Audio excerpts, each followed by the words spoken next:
Yeah, hello there, hello there, hello there, everybody. How the devil are we all? I'm very well, thank you for asking. You'll know me. Still the same old G, but a bit low key. I didn't write those words. That's Dr. Dre. I don't know where he got his doctorate from, but fair play to him. Anyway. Yes. Hello there, Curtis. Everyone go and follow Curtis and the left, the turning... Fuck! I need to stop doing the joke, because it's not like... I have to say... Well, I don't have to say, but I say, you know, go and follow turn left. But I want to say... In my head, I want to say go and follow the turning points lefts, which just isn't a fucking thing that exists. Go and follow Turn Left Media. It's fucking awesome. Stop it. Get some help. I wish that I could, Michael. I wish that I could. Thank you, Seamstress Dragon, for resubscribing. Thank you also to Bilderberg, who subscribed just before we got going. Fix your audio. What? What are you talking about? Fix your audio balancing, mate. I can barely hear you and you're on max volume again. All I can say is that I'm going right into the yellow. I'm literally at the perfect level. No, Curtis is not coming on tonight because of the he's tired. No, I'm only joking. No, because he's a bit burnt out, which is fair enough. He works a lot of fucking hours, man. Oh, they're trolling me. Oh, for fuck's sake. You people are fucking assholes. I hate you all. And I want to die. See, this is why you shouldn't let Europeans in. This is not the Brexit I voted for.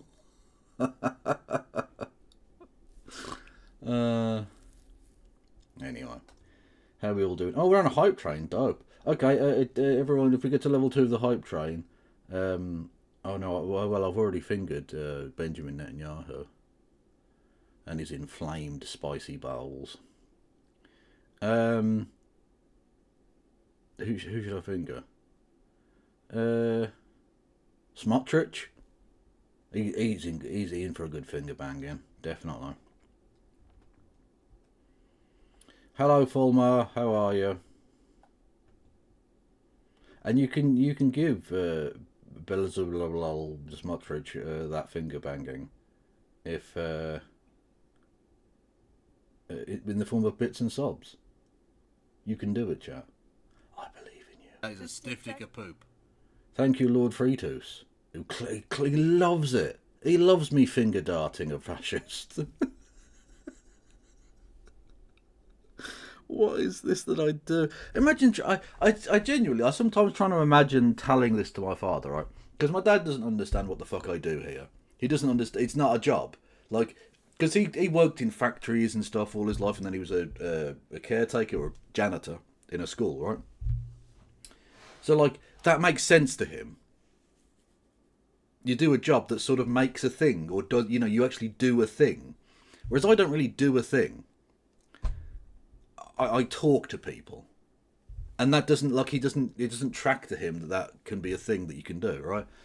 And I've tried to explain it to him before, and so I in my head I imagine me trying to explain that one of the ways I get people to try and give me money, or try to get people to give me money, is that I say that I'm going to dig up the corpse, or in this case it's a live person, technically a person. I know it looks like much like a demon, but they are technically human, and say that I'm going to insert several knuckles into them. And I imagine his very old face. He's got such an old face. Actually, he's not that old. But I imagine him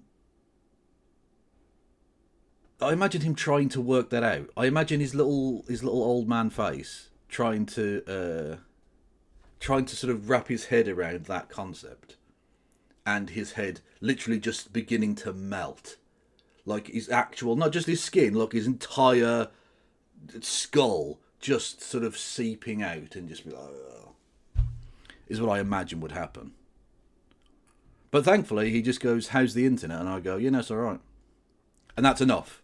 Because basically that's a shorthand way of him saying, are you earning enough money that you don't need me to, like, bail you out, you fucking disgusting piece of work shy shit? In the phrase, how's the internet going? And me going, yes, alright, is leave me the fuck alone, you judgmental old cunt. That's the interplay of that dialogue. But we found a nice kind of shorthand way of having that conversation that means we don't fall out about it. What's this? Yeah, I get it. I mean, I considered this route with Rory Katz when his time came. But Rory Katz said, leave him alone. Actually, he went, but I think that's what he meant. But what I want to know is, why aren't the scientists working on this already? Why are people having to kidnap motherfuckers to do it? I feel like this should already be in the works.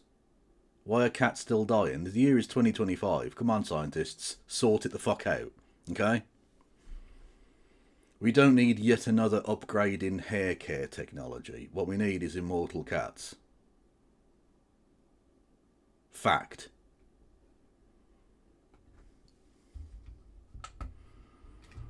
Oh, pardon me. Thank you, Lord Fritos, for gifting a sub to As Friends Rust. Pair of absolute fucking legends. One French, one Manc. Together. A Manc and a Frank. United. Anyway. Did you get your car sorted out, Kev, in the end? Yeah, well, I didn't get the car sorted. The car is an absolute write-off. I presume it's in total, like they've scrapped it and it's fucked. But I got a replacement, a very cheap second-hand shithouse replacement, which works fine. Gets decent mileage to the gallon as well, which is nice.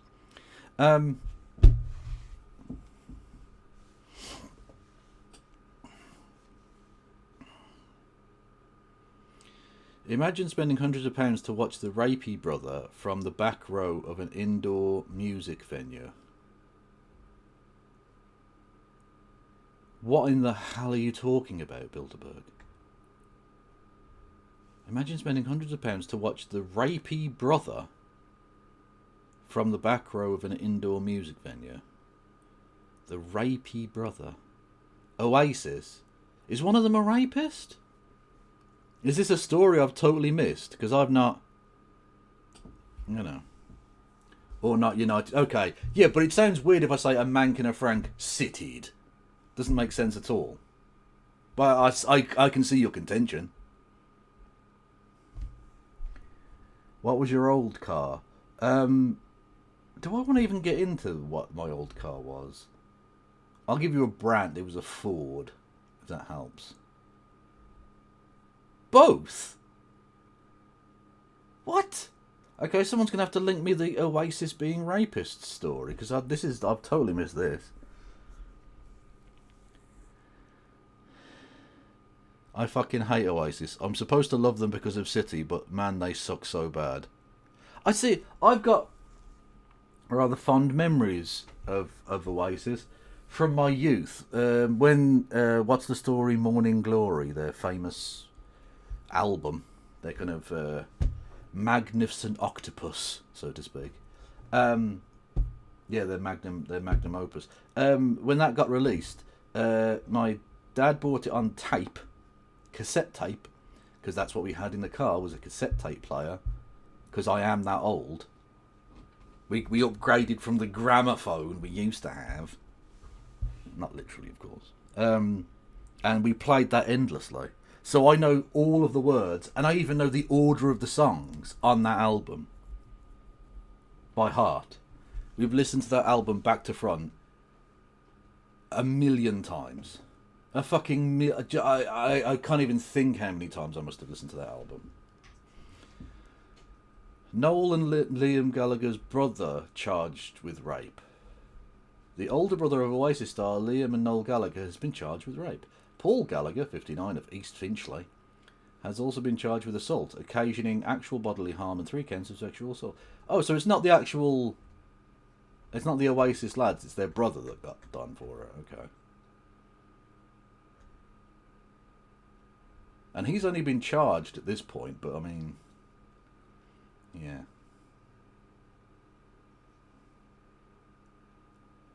The 3 brothers grew up together in Burnage, Manchester, but Paul has never been involved with the band. Okay, so I mean, I don't know that you can hold that against them. What's this? Kev's new car, true. This just... Oh, you just get one of these as a Bromé? They just give you one? Everyone's got a Brom. I'd love a little Brom. That'd be amazing. Just a little mate to have a little adventures around the city with. It'd be fucking awesome.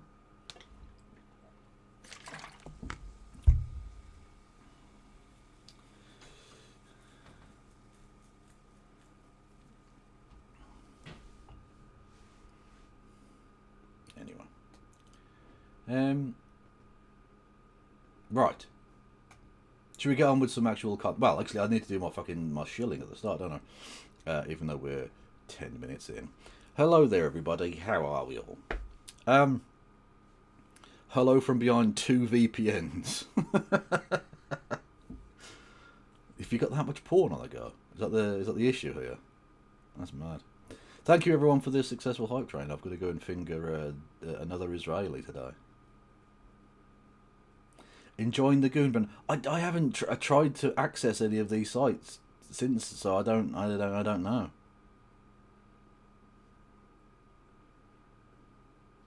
don't know what I genuinely haven't even tried to, like, can't you just sign in as you? Does it matter? Do they keep a database or something? I don't know. Because I am over 18, so surely that doesn't matter, does it? Brom's Car Wash Adventure. What the fuck? Oh, well, this is just outrageous. You can't cartoonify my boy. Look at it. You can't cartoonify my boy and You also definitely can't do a dirty protest on him. That's just unacceptable. I mean, he might be into it, I don't know, but either way, disgusting.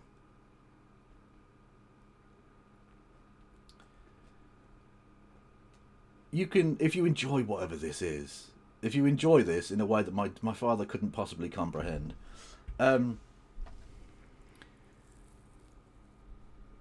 you can hit the follow button on Twitch TV. You can subscribe to the channel. You can subscribe with Amazon Prime. You can give subs to the community. You can do bits messages. 200 bits or more will get you a text-to-speech. You can do super chats. So you put the stress in the wrong place. It's fun. Via the Streamlabs link below. $2 or more there gets you a text-to-speech. You can do... I've got Patreon and PayPal you can help me out on, either monthly or individually. One-off, one-time thingamajig. I've got Discord, which you can join for Nout. I've got YouTube, Blue Sky, TikTok, Instagram, and Threads. If you're on YouTube, oi the fuck to the oi, YouTubes. You can subscribe to the channel for nothing. You can thumb the video up for nothing. You can hit the bell icon for nothing. And you can also give me money in the form of memberships for 99 pence. Or indeed gifting memberships to the community. You can also do super chats, which I will read out.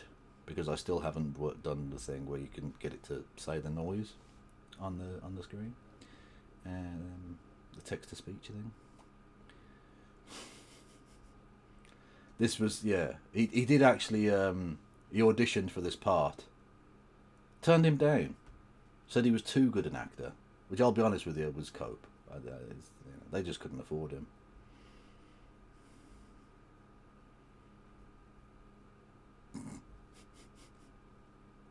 Anyway.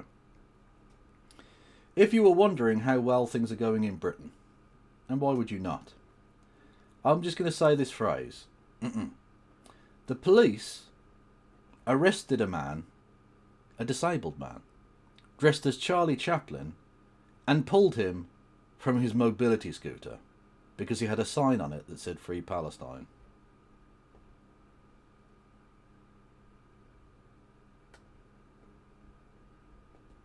I'm not even joking. Those who can hear me, I say, do not despair.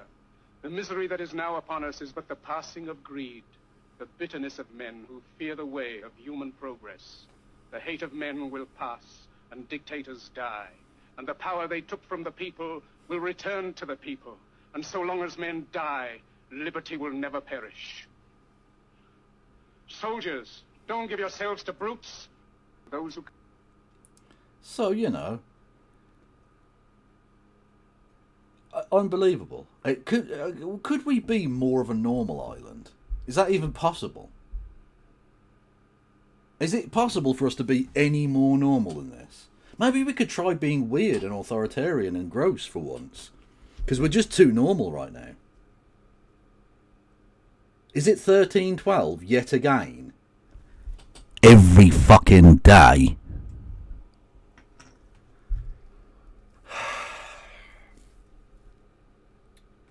Anyway, I'm glad they saved us from this obvious danger to the public. Thanks, police. You're really worth the huge amounts of money we spend on you, you cunts. Anyway.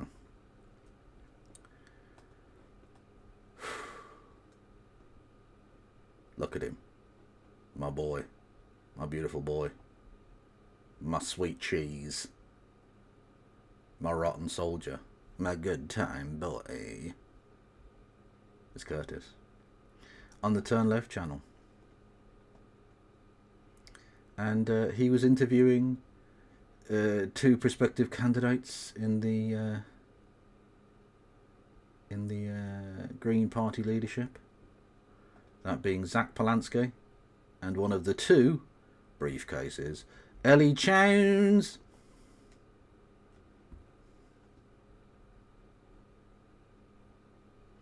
Rotten. Oh, Curtis, it's a reference to what we do in the shadows.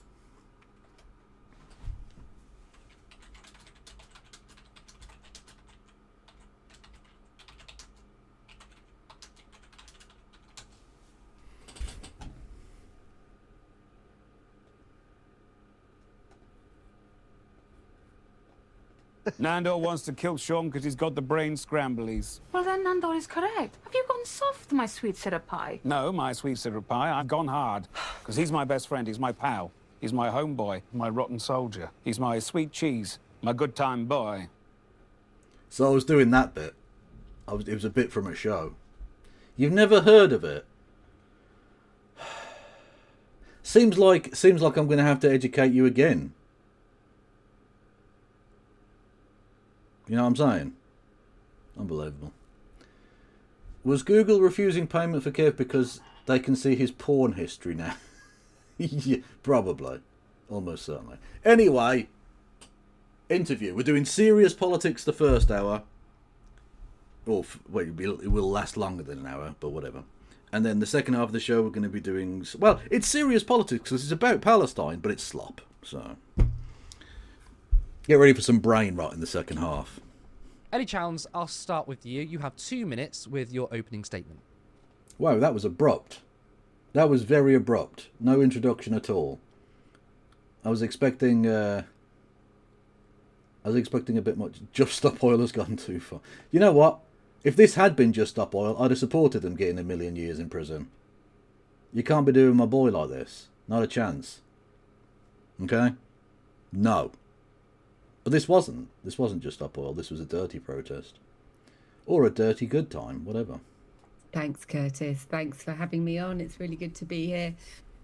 You know, this leadership election does offer a choice between going back to what we did in the old days or building on the really successful strategy that we've had in recent years, focusing our efforts, making sure that we get people elected, and through that, being the strongest possible Green voice. Oh, I'm getting briefcase vibes already.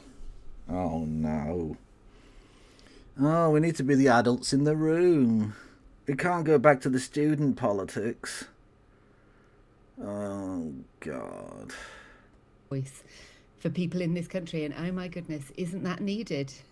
We've shown through our work as 4 MPs in Parliament over the last year just how important it is to have more Green MPs, to be able to challenge government directly, week in, week out, on the key things that... Who is she? Ellie Chowns is a member of Parliament, which she will be absolutely mentioning. Look, I haven't seen this. I did dip in just before the start of the thing to chat with a couple of people and just say hello, and give the algorithmic boost to the preview earlier, but I haven't watched this. But I guarantee you, she mentions the fact that she's a member of Parliament several times. And she's a bit turf-ish. She's a bit turfoid. That really matter to people, the need to tax wealth fairly, the need to oppose the cruel cuts to benefits, the cruel continuation of the 2-child benefit cap, the cruel cutting of the aid budget and putting that money into buying more weaponry. These are things that Greens have been incredibly outspoken on in Okay, certainly less briefcase there, that's good. Parliament. And she got a guitar. She does in fact have a guitar behind her. And of course, holding the government to account over their complicity. I did see the Scottish Trump protests. They were rather good. I saw the one where it was someone had hired one of those electric vans that you can basically put like any picture you want or any piece of footage you want, like around the entirety of the side and the back of the vehicle. And it was the picture of him with his arm around Jeffrey Epstein, and it just said, "Welcome to Scotland, Donald Trump."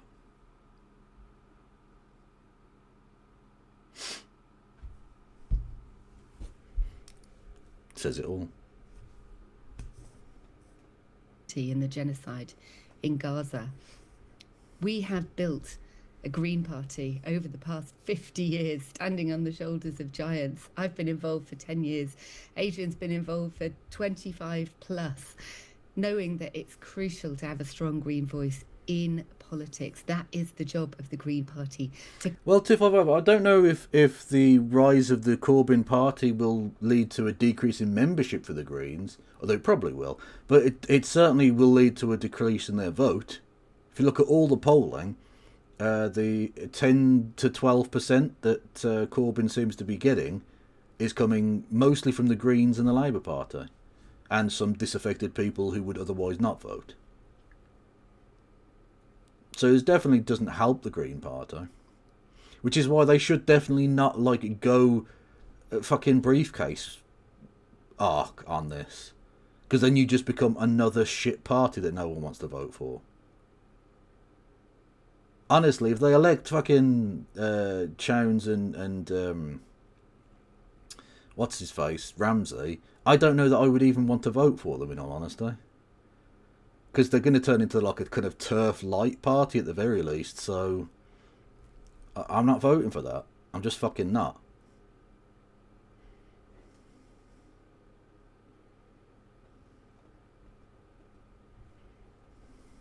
Connect to the voices of protest movement outside and bring them into politics. Show that there's a better way. Push forward those policies for building a fairer, greener country. The housing that's built to standards that stop people having to waste money on energy that just goes out the doors and windows, that keeps people warm at affordable prices. The transport system that helps us all to get where we need to without being reliant on private cars and the dirty fossil fuel industries. And of course, that concern for tackling the climate crisis is absolutely at the centre of green politics, and is why we, as an independent green voice, are such a crucial part of the political debate now. We have, over those years, shifted politics to recognise the reality that environmental, social and economic justice are completely interlinked. That strong green voice at the centre of politics, at the centre of our councils, and now increasingly on the biggest political platform in the country, in Westminster, is so crucial. Again, subtle little, on the biggest political stage of all, where I am, in Westminster. That's their big thing. They're MPs and he isn't. Adrian and I know what it means to bring together the widest possible team of activists, of campaigners, to help us win in the grossly unfair political system that we currently have of first past the post. We know that the Green Party needs to be able to reach out to the widest possible range of people. And that's what we've shown how to do. And that's the leadership that we want to continue to offer the Green Party. What I will say is that when you say the widest range of, blah, blah, blah, you both represent very, very countryside areas, right? He's in Norfolk, in the leafy nowhere of Norfolk, and she's North Gloucestershire or some shit. Like, these are not the wide range of people that we're talking about here. If you want to do anything in British politics, you have to start getting into the cities. That's actually what you have to do. That's where the people live. That's where all the seats are. Not all the seats. Large numbers of the seats are. You need to start winning in London, which is where Zach Polanski is. You need to start winning in Birmingham and Bristol, which is where the Tiny Green Queen is. You need to start making in places like Leeds and Manchester and Liverpool. These are areas which are like ripe for the picking. These are areas that are traditionally more progressive, who are adverse to voting for the Tories, might go with Reform, who knows, don't really like the Liberal Democrats that much, and are truly pissed off to the back teeth with Labour, because they voted for them, wanting change, and they got the same shit that they had before, with a slightly taller Prime Minister. That's it. So if you're saying we can reach these people, that we've got the broad coalition, no, you haven't. You've got the countryside people. Now, don't get me wrong. I'm not saying they're unimportant and that we shouldn't give a fuck about that, but they are not representative of the way in which Britain exists. Winning in North Herefordshire, thank you, Curtis. Winning in North Herefordshire is not the same thing as winning in Birmingham or London. That's just the way it works, okay? These people are very different. Their wants and needs are very different. You can't just go, no pylons, in like places that already have loads of fucking pylons. If you came around here and went, no pylons, people would say, Well, we've already got fucking pylons. And where the fuck is the electricity coming from exactly? Out of the fucking air? Out of my arsehole? No, we need to build shit. Start fucking building some shit.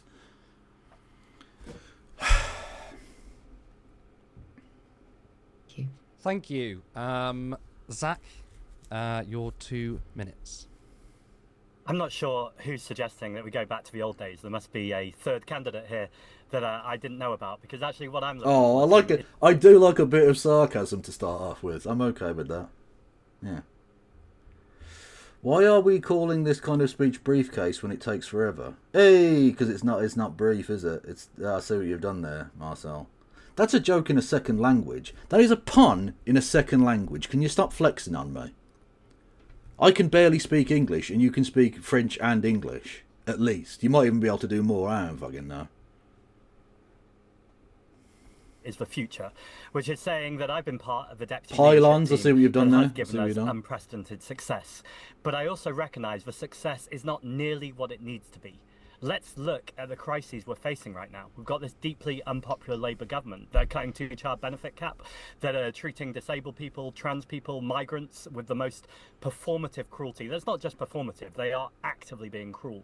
And then we have the genocide in Gaza, in which we're not just complicit, we are active participants. We're arming them, we're sharing intelligence. And when Israel and America bombed Iran illegally, Keir Starmer didn't just not condemn it, in fact, he sent implicit codes that it was fine. So that's the scale. Yeah, because Keir Starmer's a war criminal piece of shit. I said yesterday, Serena Wiegman is from The Hague. Den Haag. I suggest they swap hometowns. Just saying. Scale of the crises we're facing, and we've got reform on the rise and the far right on the rise. And I'm sick and tired of the Green Party being on the margins. We need to be in the centre. I can't tell you how many times as I go around the country and I go to picket lines, I go to movements, I go to rallies. People say, oh, if you were the leader of the Green Party, I'd join, but the Green Party doesn't seem to be where you're at. You know, you're not a socialist party, you're not a left-wing party, you're not a bold party. Honestly, it's like Polanski is speaking to me. It's like that last sentence was just for me. Because I've said I'll probably, if the membership of the Green Party vote for him, I think that would be a party worth joining.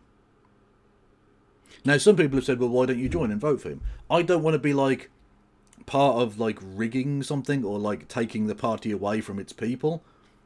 It belongs to the current Green Party membership, and I want to see where they're at. I need to know where they're at, because I'm not going to join a party that's like... Again, I've said the adage before about, was it environmentalism without socialism is just gardening. If it's that party,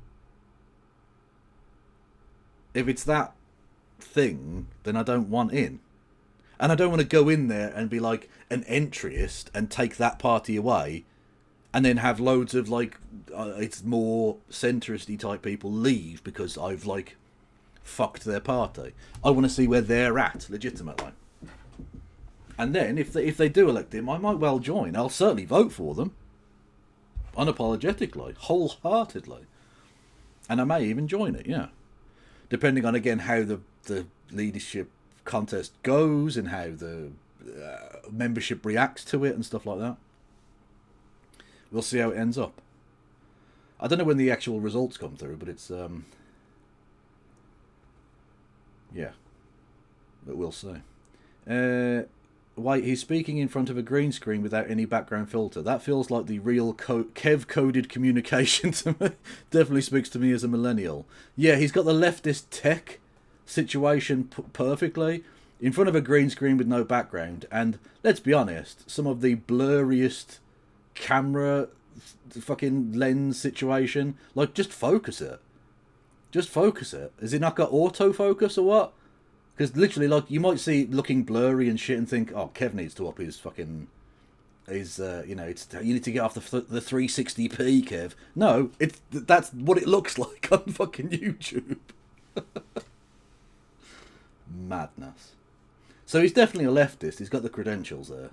100%. The audio could use a downgrade, I feel, but other than that... We are all of those things, and we've been those things for a long time. And by the way, Ellie is those things too. We don't have a difference here. What the difference is, though, is our communication. This leadership race is not about policy. Our members decide the policy, and I love that. It's one member, one vote, democratic at the conference. So although we can discuss policy, the real difference here is about how we present ourselves, how we talk to the public. So the vote that Green Party members have, and anyone who's not in the Green Party but joins by July 31st if they share with our values, quick plug there, the real choice anyone has got is, do you recognise the Green Party is getting better? Do you recognise it's getting bolder? But are you ready to put rocket boosters on it? Because what I want to do, leading this party, is make sure that every single person in this country, not just the millions of people who already agree with us and the nearly 2 million votes we got, but many, many more millions of people say, I am left-wing, I am socialist, and the Green Party is my home. Perfect. Boom. Thank you so much for your opening Boom. statements. We are. Boom. Now, if that were it, I would call it 100% Polanski. 10-0 victory. Call back to yesterday. But that was just the opening statements. Let's see them get into some heated political discourse. We are going to get into the debate now. The first topic is on leadership. God, he's beautiful, isn't he? Look at him. Absolutely delicious. First question for you, Ellie. Do you think it's important that the leadership is also an elected MP? I do think it's important that our leadership is our MPs, since there's two of us standing. And that's for two really practical reasons, actually. The first is that Westminster is where the centre of the political conversation is at. Now, when there's a leadership election, obviously there's a bit of a media. Yes and no. Like, yes and no. Obviously, it is an important place where a lot of the politics does happen. A lot of the media focus is there. But actually, in terms of growing your political party in the direction that you would want to, even in the direction that I think Ellie Chowns wanted to go, most people in the country, even most people in London, don't fucking does not like Westminster. The fact that you're MPs obviously is an advantage to an extent, because again, you do have access to a kind of media presence that you wouldn't otherwise be, or wouldn't otherwise have. But no one likes politicians. No one likes members of parliament. No one has a lot of trust in the mother of all parliaments, that far than less august chamber. And if you want to grow your political party with people who are disenfranchised, having MPs isn't necessarily going to be a complete shutdown to that possibility, but it doesn't necessarily help either. If you look at the way in which the UKIP, and then it became the Brexit Party, and now it's this fucking Reform Party thing, they were able to grow very significantly with no MPs. And they've now been able to consistently lead pretty substantially in the polls above the margin of error. So, like, it's basically beyond contention at this point that they would get the most votes if an election were held today. With 4 MPs, the same number that the Greens have. So just having MPs isn't the thing necessarily. There are lots of other ways in which you can go about this. And I would argue that if you want to grow your party, especially in places outside of Westminster, outside of central London, which is where most of the people live after all, just relying on we're at Westminster isn't an argument. No one's inspired by that. No one thinks that that's like a really cool thing, actually. That's a thing, you know. They grew because the BBC fed them. True, but this is definitely true. The media helped, but the media can be used for good and bad. The media likes a stunt. The media likes controversy. The media likes drama.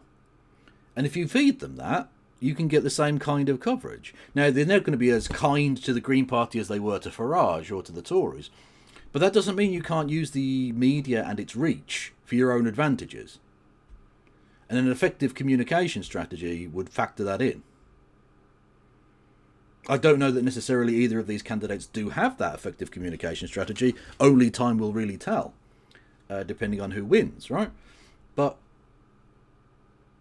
you can use some of the same tactics that Farage used, but without the hideously bad politics, for the same goals. If you, the goals of raising your political party above the parapet, saying, you know, becoming a bigger thing, reaching a larger, wider audience, as well as potentially dispelling some myths.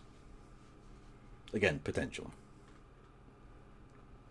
Media circus around that, but in normal political times, what is the direction of politics is set in Parliament. That's where everything gets announced first of all. That's where all of... Oh, thank you, Tess, by the way, for gifting a membership on YouTube.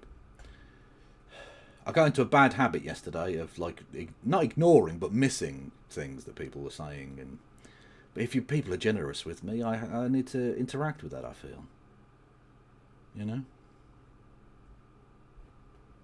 The journalists are hanging around. That's where the big political stories are made day in, day out. And so it's really important that our leadership is there and able to speak on those issues. The minute the Prime Minister or the Foreign Secretary or whoever stands up in Parliament, we have to be responding, showing our leadership as a party.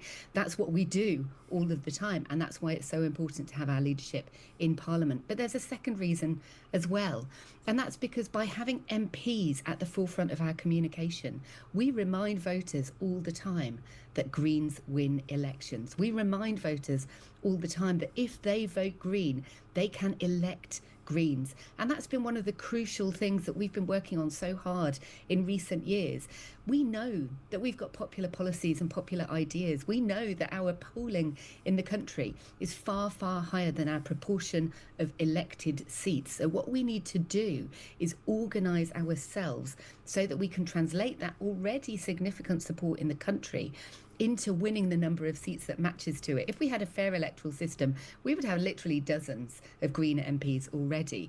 The reason we don't, sadly, is because we've got this grossly unfair electoral system, first past the post, in which you need to convince a near majority of the voters, the plurality of the voters, the largest chunk of voters, that if they vote Green, they can elect a Green. That's what we showed how to do in the election.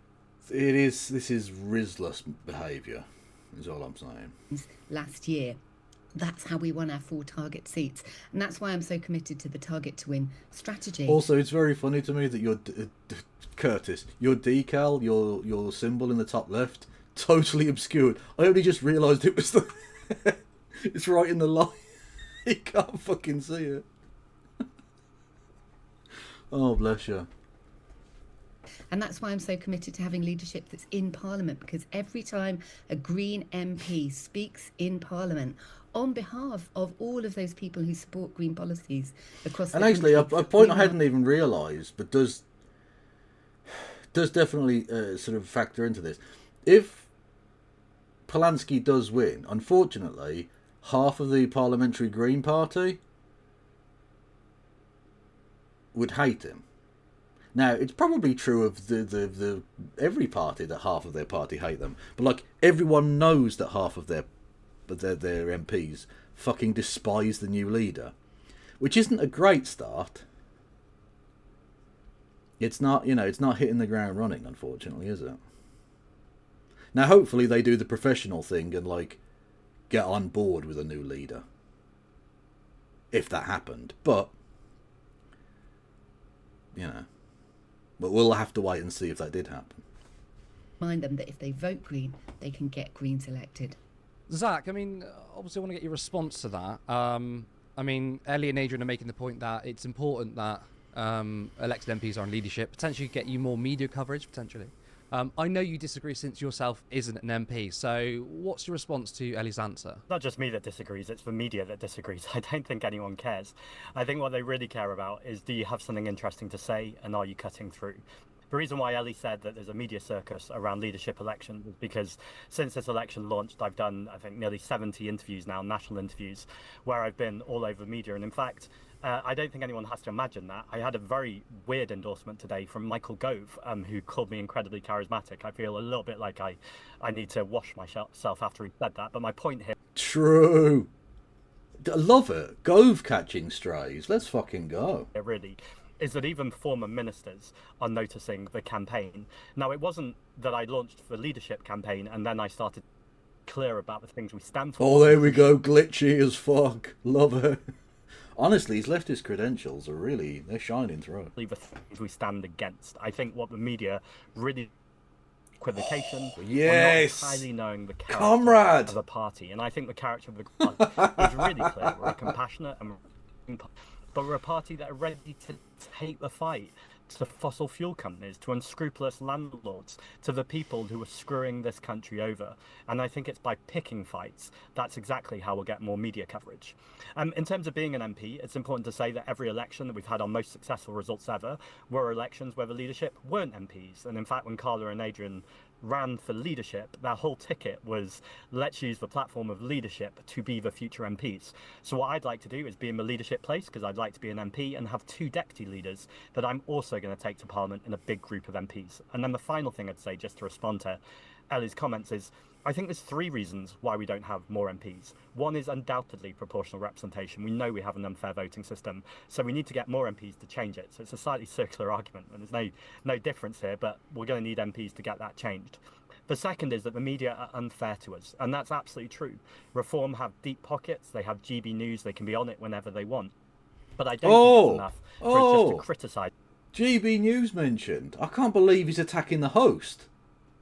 This is outrageous. I can't believe Curtis is catching strays now. Are you going to stand up for that? Are you going to stand for that, are you, Curtis? Having a go at GB News? It's not on. It's not acceptable, mate.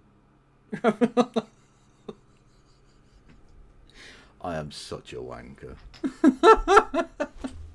About that. Sure, I moan about it all the time, but actually I think the much bigger thing to do is what are we going to do about it? So this week, or last week, I put out a video. It's had over 3 million views now, the video on the beach. That's been consistent when I've been creating social media content that has cut through. But it's not just about my leadership. I want to lead a party that trains people in their local parties, particularly marginalised people from working class backgrounds, people of colour. Let's go. To get even better at social media, because what we need to be doing is amplifying the stories that are happening in our communities. And that, by the way, is how we're going to send so many more MPs to True, Parliament. they can't go after GB News. How else would I learn about growing concrete? You know? Where else would I find out this information? Next time. But focusing on Parliament, people don't really care what's going on in Parliament. It really matters. I wish people cared, but I think the honest truth, we know from talking to the public that other than Prime Minister's questions times, and even that most people don't notice, it all just kind of washes over in a load of noise. Nigel Farage got Brexit done, and I hated that he did, but he did it outside Parliament, so the idea you have to be inside Parliament is a... That's such a powerful argument, because yeah, if being in Parliament mattered so much, how come Nigel Farage hasn't been in Parliament very long, and yet has been a major political force in Britain for 20 plus years now? It is a strange one. Before we go to the next question, is there anything you want to say quickly, Ellie? And remember, if either of you hear something you disagree with... Was that Talk TV? I don't know. I don't see colour. Okay? It's either Talk TV or GB News. Okay? They're equally shite to me. Feel free to jump in. I'm not going to stop you. I suppose I don't think it's either or, frankly. I mean, I find it a bit amusing. On the one hand, Zach says it really doesn't matter what happens in Parliament, but he also says he wants to be an MP. Nigel Farage, by the way, was exactly the same and bent over backwards to invent... Whoa. That's actually a lie, what she just said. He said, what happens in Parliament matters, but no one's paying attention. Do I have to go back and play that for you? Jesus. People don't really care what's going on in Parliament. It really matters. I wish people cared, but I think the honest truth... You see? It really matters. I wish people cared. Now let's go to what Ellie Chowns says he said. Zach says it really doesn't matter what happens in Parliament, but he also says he wants to be an MP. That's pretty much the opposite of what he actually said, isn't it? Because he said it does matter, and you've said he said it doesn't matter. That's called a lie. Just saying. Nigel Farage, by the way, was exactly the same and bent over backwards to eventually get elected. There's no contrast between doing really well in Parliament and doing good comms. And I agree that our party's comms needs to step up. And in order to do that, we need to build the credibility, we need to raise the backing, we need to enthuse the members to join us. But I do think in all of those things, it helps to have a leader who's in Westminster. It's not the be-all and end-all by any means, but it's a little bit inconsistent to kind of say that you want to be in Westminster, but also be so critical of it. They're two different jobs. I want to be an MP because I want to represent the community that I seek to represent, and I want to go into Parliament. I want to scrutinise legislation. I want to hopefully one day put legislation into law, or make legislation into law, and be in a Green government. That is different to being leader of a movement, and absolutely you can do both things, and most parties do. But when you have 4 MPs, I really hear Carla Daniel when she says she wants to step down to focus on being an excellent constituency MP, because Ellie is an incredible constituency. Also, she wants to step down because she's always having to stand on a box to reach the microphone. Because she's very small. She's like this big. You can carry her. She's like a gerbil. She's like a little awesome bisexual gerbil.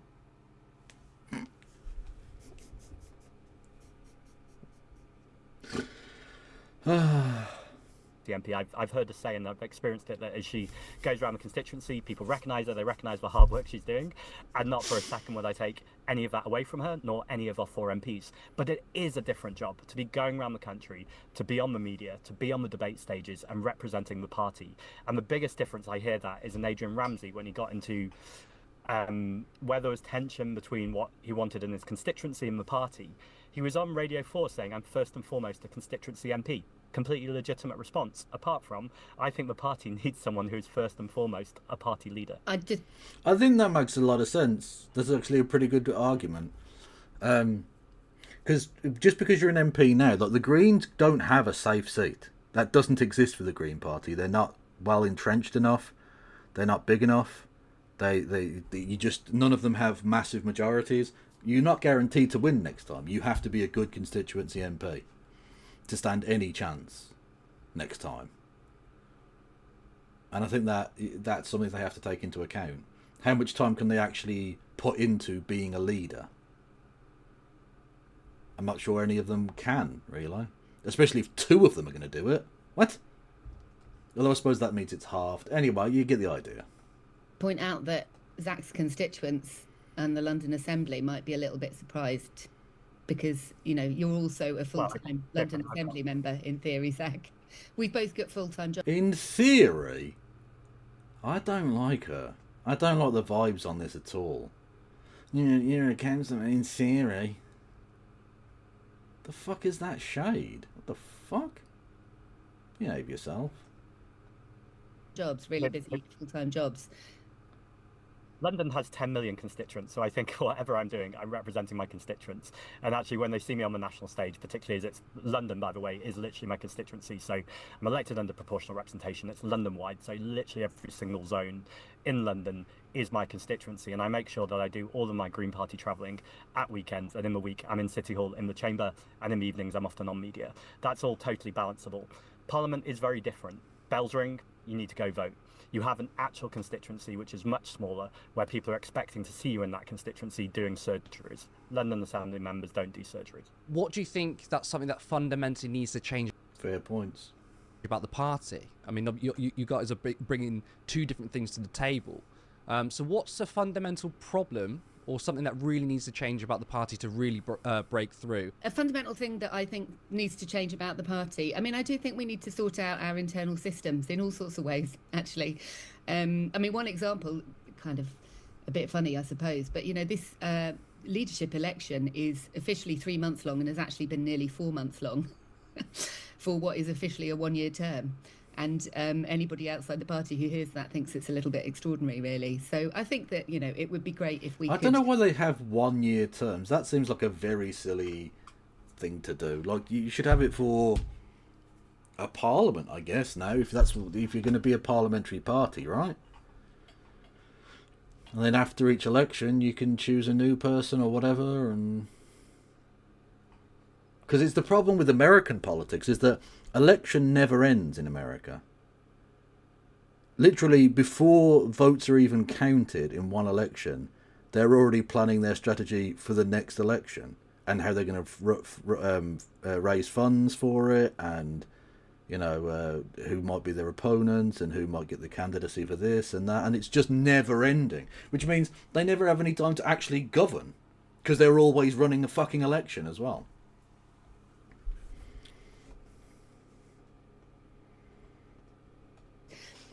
Make ourselves work in a little more agile way as a party, and that applies in a range of ways. I think we need to be much more rooted in trade and working-class communities. Zara Sultana and Corbyn have launched something that isn't even a party yet, and they've had 500,000 people sign up. I think the party needs to do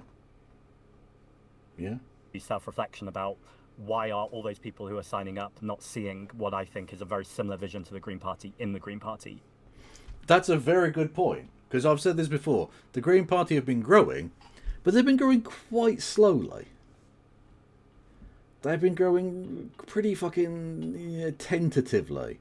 When the likes of Farage have been making leaps and bounds. When this Corbyn Party, which doesn't even exist, it doesn't even have a name, let alone policies, or candidates, or anything, is able to outpoll the Green Party. That should tell you something about the Green Party's cut-through and how it needs to improve. What's this? AI garbage that your dad shares on Facebook. Creature on the brink of extinction, a straight white British man.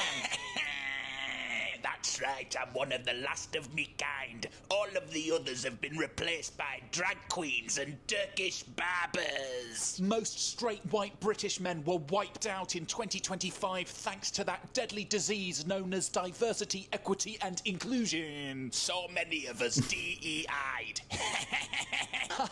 This is serious. Wait a minute, what's happening?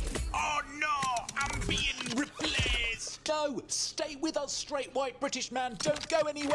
Hello there. It is illegal now to be straight white man, so I am the replacement. Who the hell are you? I have just come from small boat, and I'm also part-time drag queen. Please, it's a small boat drag queen, the worst kind of drag queen. Someone help us, please. Look at me dance. I want to cut your hair. My God, it's a half drag queen, half Turkish barber. Ah! I agree. I don't believe that's policy-based. I don't believe that's about our members. We're doing amazing work, both people who've been in the party decades and the thousands of new members we've had during this internal leadership election. But again, it comes back to communications. I just think far too many people in this country don't know that the Green Party stands for social, racial, environmental and economic justice. They know we care about the environment. We should never stop caring about the environment. It's crucial. We've got a climate crisis. We're also one of the most nature-depleted countries in the world. Well, but I think actually one of the most important things I saw anyone say in the leadership/deputy leadership was actually a guy I mentioned yesterday, a guy I have a lot of respect for, a lot of love for, Mutant Ali, he's a councillor in Leeds, who came out and said that environmental issues are a luxury concern for a lot of people. Or words to that effect. I forget the exact quote. It's something like that, though. And I think there's a definite truth to that. Right? No, that doesn't mean you should stop having environmental issues at the core of what you are as a party. But when someone can't feed their children, when someone doesn't know how they're going to heat their house,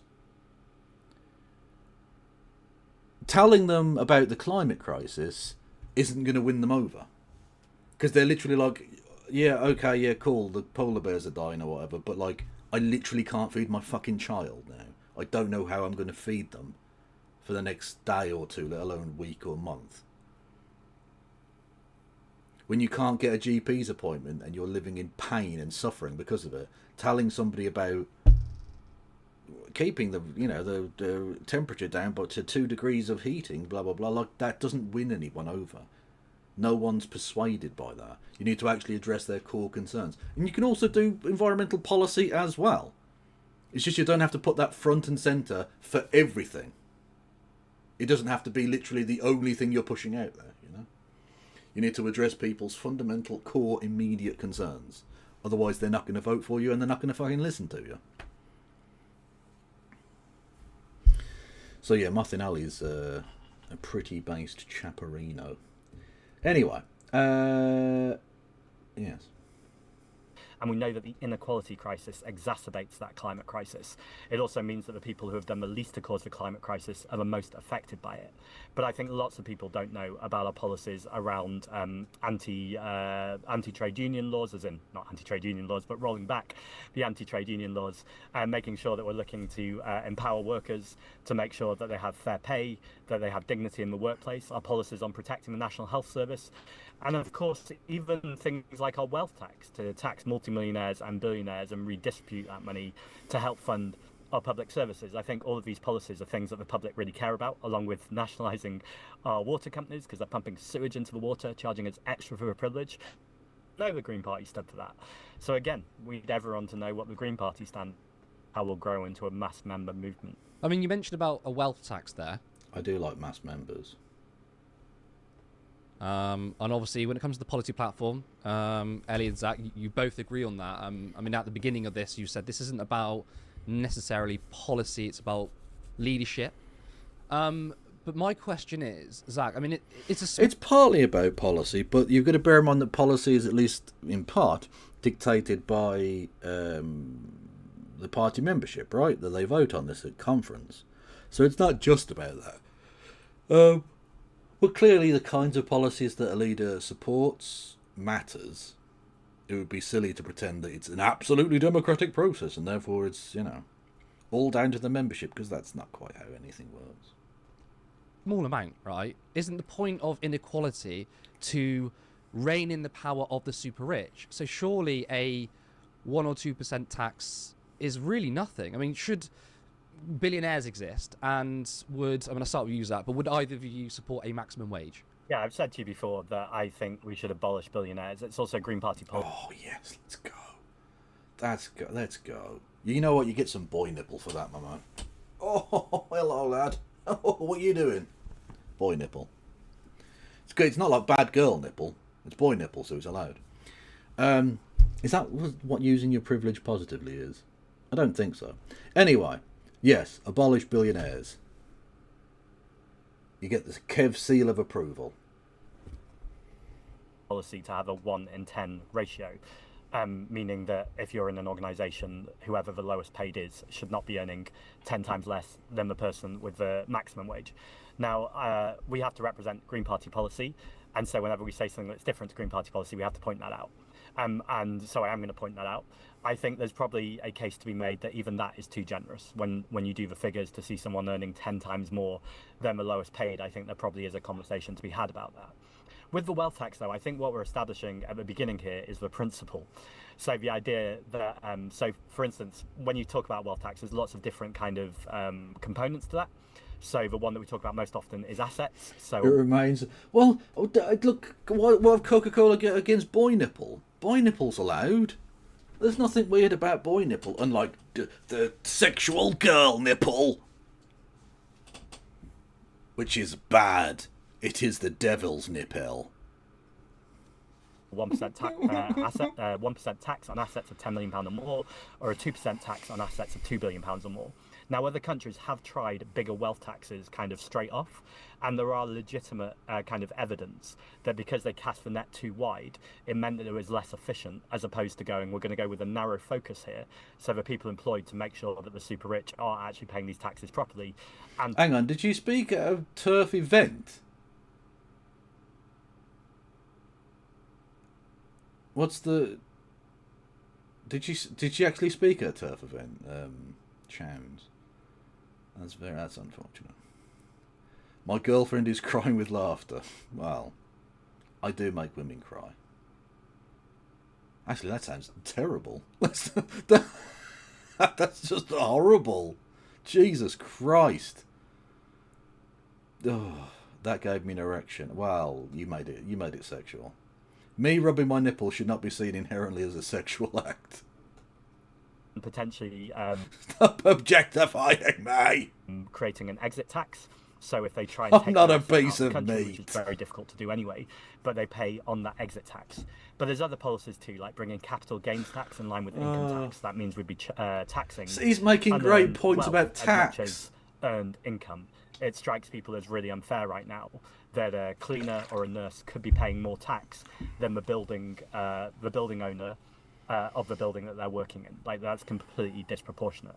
But I think more widely, there's a whole conversation to have around the economy, and actually taxation is not the only way to fund public services. And in fact, I think when you dig down into it, it's not a way to fund public services at all. But all of these things are easy shortcuts to having a conversation. So I think winning the argument right now, and we're not alone in this. We've got the amazing Gary Stevenson, for instance, who I talk to a lot about this. Winning kind of no, just as his new friend. Well, I think vicariously I'm going to call him friend of the channel. For no reason whatsoever. The central narrative on principle and value, that the super rich should be paying a bit more so people aren't living in poverty, is the first argument to win. Then how you do it, and the nuts and bolts of then how fair it is, I think, is the next conversation. But you've got to win the first step first. Yeah, so At what point does Zach get his nipples out? Well, if I ever interview him, I'll ask Dingus. I will ask him that.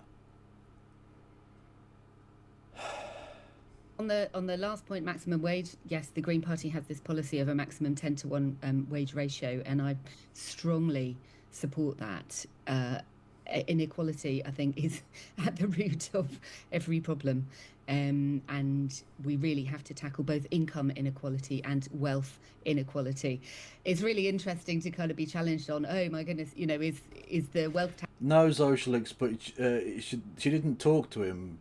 At least not on stream, I don't know. But he shouted her out in a recent video, which was unbelievably exciting. Even though I just said that completely dead face, like, very exciting. Nobody is excited. Tax proposal that we're making too weak, when I'm honestly fed up with going on mainstream radio programs and so forth, and people saying, oh my goodness, all the billionaires will leave the country, what on earth will we do? And I think, oh no, what would we do without the billionaires? That's just such a misunderstanding of basic economics and why people live in places, and also of the net benefits that we would have from the tax that we're proposing. So our manifesto proposed a 1% tax on assets over 10 million, 2% on assets over $1 billion. Tax Justice UK, Patriotic Millionaires, great organisations, they've put out recent reports saying, well, a 2% tax on over 10 million would generate 24 billion a year, which could make a really significant contribution to public services. At the same time, we've got to recognise that public expenditure is something like 1,000, I'm going to trip over my numbers here, aren't I? Something. So this isn't the mainstream media where we try and catch you out. That's a huge amount of money, and of course the main sources of funding for public services are the bigger taxes that cover everybody, income tax and so forth. Now, I think there's a really kind of interesting conversation to be had about tax that I wish we would have as a country, a more nuanced conversation about tax. And I've had this really often in village halls in my local area, for example. And of course it's village halls, because there are no fucking towns. Oh my god, village hall. I don't even know where my nearest village hall would be. Where the fuck is the nearest village to here? Fucking village hall, man. Go back to your 6 people in a fucking barn pretending to do council work. What the fuck is that? Fucking village. Fucking inbred-a-palooza. with people on the doorstep. I knocked on the door of a guy the other day who was doing very well for himself, thank you. And he said, you're not doing anything for the working man. I'm voting reform because I don't want to pay any tax. Basically, I'm paraphrasing slightly, but that was his perspective. Whereas my perspective on taxes, it's how we all chip into a pot to pay for the things that we can't buy individually in the market. And there are so many of those things. You can have a really narrow view of it, law and order and defence and so forth, or a more expansive view of it, of public services, or an even more expansive view of it, of a society in which everybody has what they need to live a decent life. Vicky, that's partly true, but when she mentions village halls, I'm going to assume, because it's north for Herefordshire, there are no towns that subsumed villages. That's just fucking villages. She exists to be the MP for some villages. Like, isn't Hereford the town? Which is not even a big town. Isn't that in South Herefordshire, I think? Like, she doesn't have... Like, people don't live in her constituency. It's literally just, like, some fucking fields. She is the MP for some hills. That is it. Kev's such a city boy. True. I've said before, the countryside, just pave over it. We need more car parking space anyway. Just pave over all of it. It's fucking useless. No, we need to grow food. No, we don't. Lab meat. Bugs. Boom. Life. And I think that is something that actually everybody wants to share. You know, nobody wants to live in a country where there are people on the streets, kids being raised in poverty, and yet we are living in just such a society. And at the same time, many people have this sense of taxation is an unjust thing, and that's because the tax system as a whole is organised so unfairly. Council tax, for example, is a grossly unfair... Yeah, it's ridiculous. That is true, yeah. And by the way, I'm joking about the countryside. I'm a city boy who's a knobhead. Tax, whereby people in a normal house somewhere in the north of the country are paying more than people living in an absolute mansion somewhere like Kensington. So there's a real... No. Matt Raymond. There is no paradise here. It would be pave some muddy, shit, wet fields and put up a parking lot. Which, I'll be honest with you, would not have made such an iconic song. I don't think it would have scanned as well with the tune or anything, but there's no paradise to be paved here. This is Britain. It's shit. Like, I like that line from It's Always Sunny in Philadelphia, which was it, come to Philadelphia, the city where bad things happen. I feel like we need to adapt that for Britain. Like, Britain, the place where bad things happen. That's our slogan now. There's no super rats in the country. Exactly. They've got those little puny shithouse countryside rats. If those countryside rats tried to come into the city, they'd get bullied. The big rats would absolutely fucking dunk on them. They'd have them in a headlock, giving them a nugget. You'd have rats, ironically, swirling each other in toilets, but they like being in toilets anyway, so they're fine, I guess. But, you know.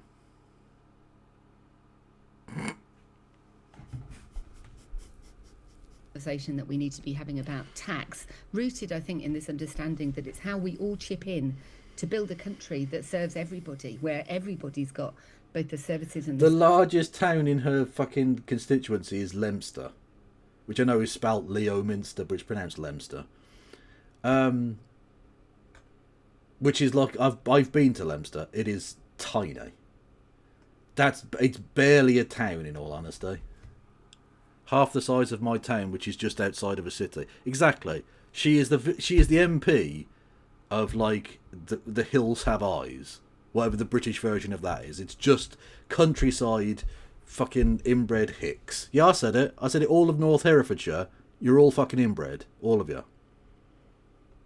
Support they need to live a good life, and a recognition that inequality is bad in itself. That inequality of income, inequality of wealth, inequality of status.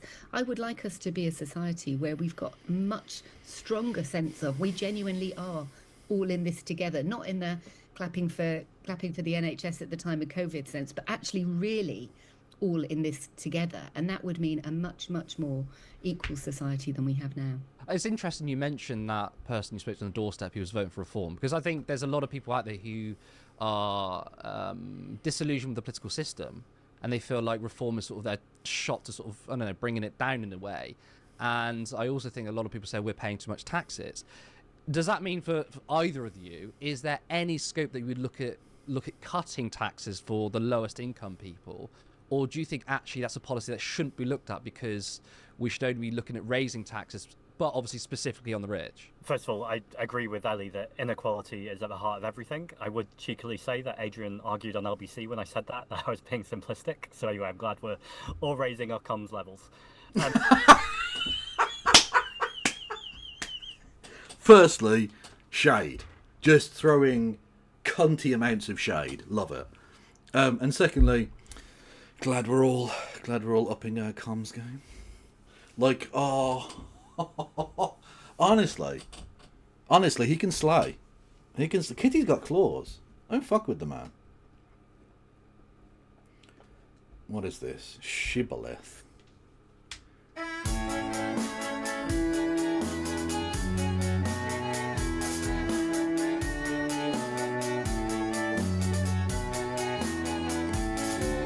I met with Lord Chumley on the train to Wolseley. His brow it was furrowed with gravest concern, for he'd had to cut short his holiday in Cossey to see his urologist, a doctor named Coburn. We were joined by Lord Worcester, a right bantam rooster who'd just been in Barlick at his country estate. But the weather turned drizzly, and his houseguest, Earl Risley, just wouldn't leave, so he made his escape. From Hazelby to Osenby, from Leominster to Gumster to... Hey, Leominster! I've also been to Godmanchester, or however the fuck it's supposed to be pronounced. It's near Cambridge. You mustn't assume you can say what you see, or you might end up feeling quite dim. For in Oldham the locals say Upham, to the natives of Blidworth it's Blid. If any British name could bring you to shame, for it just might be a shibboleth. At Stychel, Lord Chumley took leave to withdraw to a wagon-lit carriage in hopes of some sleep. We were then joined at Ratchep by old Lady Fanshawe, as well as the grandson of Samuel Pepys. Oh, yeah, Pepys. Oh, God, that was another great fucking Vosh mispronunciation. Someone was telling him about Pepys's diary in, like, the chat, and he read it out as Pepys. Pepys' diary, and I laughed my bollocks off. It wasn't quite Edinburgh, but it, yeah. Then soon Robert Mom waltzed in with aplomb as he travelled from Punnell to Winbury. Lady Sarah DL, dressed all in pastel, was bound for her uncle's in Trosley. Trosley? What? From Hazelby to Osenby, from Leominster to Gumster to Lim. You mustn't assume you can say what you see, or you might end up feeling quite dim. For in Oldham the locals say Upham, to the natives of Blidworth it's Blid. If any British name could bring you to shame, for it just might be a shibboleth. Quite so. Yeah, but Bicester is Bister, yeah. And Towcester is Toaster. Warwick is Warwick. Yeah, we pronounce things weird. But it's called English, so Americans have to. They have to get on board, okay? Worcestershire sauce. It's not that fucking difficult. But yes, to this question, I think I actually agree entirely with Ellie on this in terms of I think we need to win the argument about taxes. And that is going to be very difficult, particularly with people who are particularly poor and in working industries where they're working with their hands or even their brains, rather than the super rich who are just often living off their assets and making more money in their sleep while the rest of us are all working hard. So I think there's no way you could turn to the country right now, and nor should you, and say to working people, or by the way, people who aren't, are out of work as well. I think they're important in this conversation too. The idea that they should pay more tax, because that would clearly be unfair. But I think this does link to the net zero conversation, because we have a climate crisis. We need to reduce our emissions. We also need to do climate adaptation as well as mitigate. But we know the way the government is doing net zero far too often does fall on people. Oh God, are we doing foreign places now? That's going to be impossible. Hang on, what was it? There's a Dutch... How do you think you pronounce the Dutch name? Okay, it's spelled GorinChem.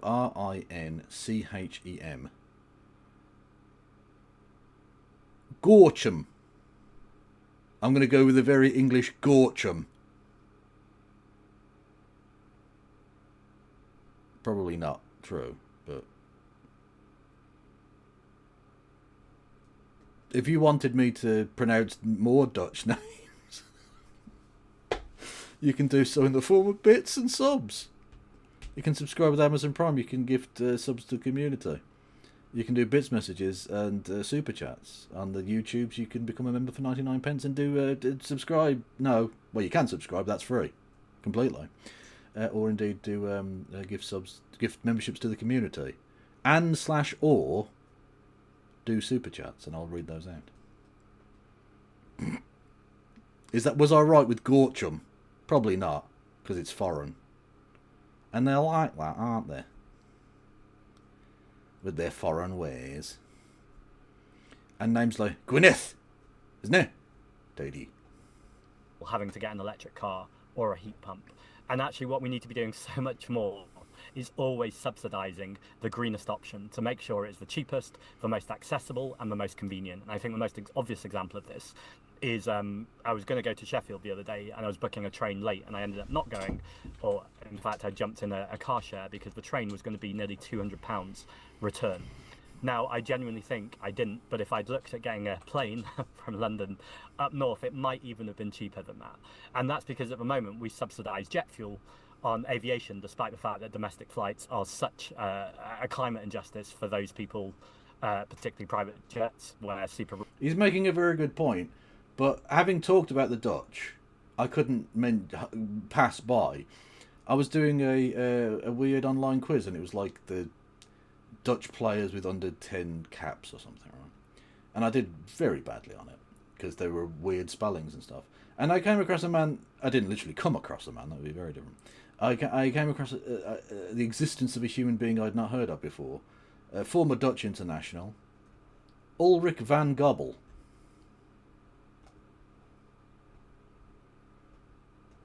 As you can see there, he played for the Netherlands 8 times between 1993 and 1994. Not a serious country. Just not. Ulrich van Gobbel.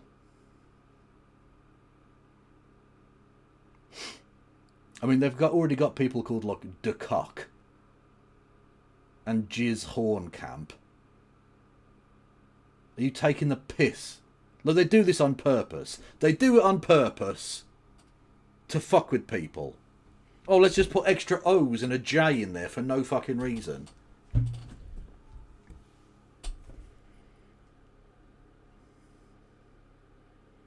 Unbelievable. Rich are just polluting the environment. I love the Dutch. They're amazing. They've just got people, just a nation of people going around called Van Gobbel. Fuck yes. Oh, what's your name? My name's Jizz Hornkamp. Fucking excellent work. Top bands. Jan Venninger of Hesselink, absolute legend. PSV and Celtic legend. Jan Venninger of Hesselink. And of course, in Dutch, I know means and.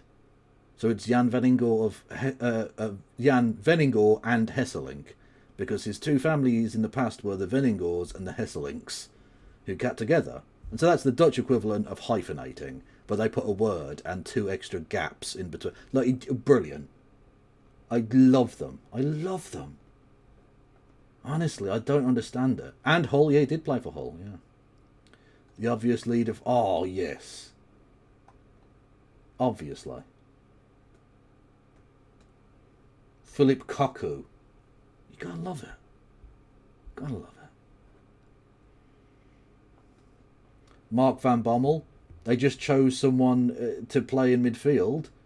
It got to a World Cup final as well, who just did assault.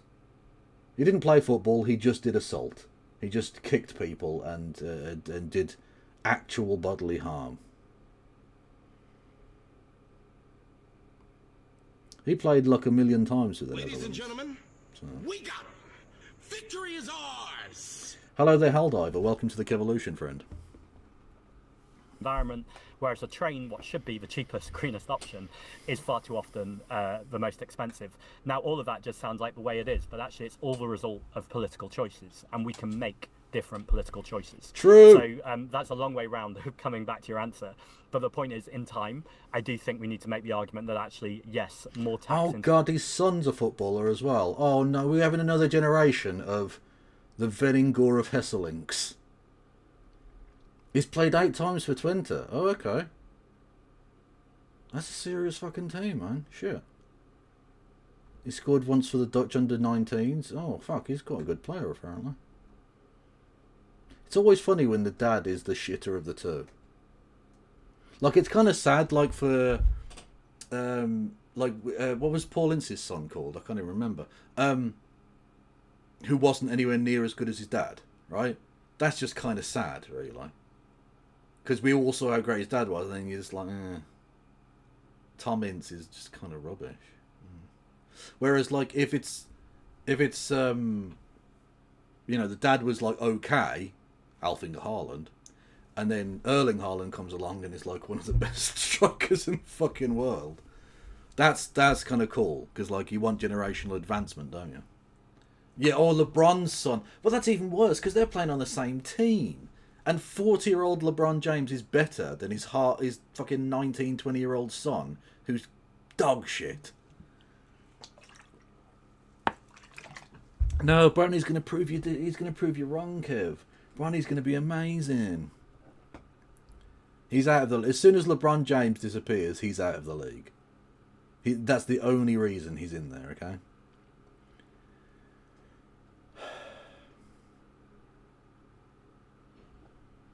Justin Kluivert is starting to look alright, but he's going to have to go a long way to reach his dad, because Patrick Kluivert was a fucking G. Our system across the entire board, like most countries in Western Europe, is a healthy and positive thing. But right now, when the government are making such awful decisions, I think the idea of turning to the poorest people in this country and asking them to pay a bit more makes absolutely no sense, which is why I think a lot of the focus right now, rightly, is tax for rich. So, because in their manifesto, Reform, they wanted to cut taxes, and that those that paid... Well, I don't give a duck. That's nice, but who the fuck were you? Because you've been subscribed to me for 17 months, so clearly you've been around. But I don't know who the fuck you are. If that makes sense. What was your previous name? Please don't start changing your fucking names, because I'm terrible with names as it is.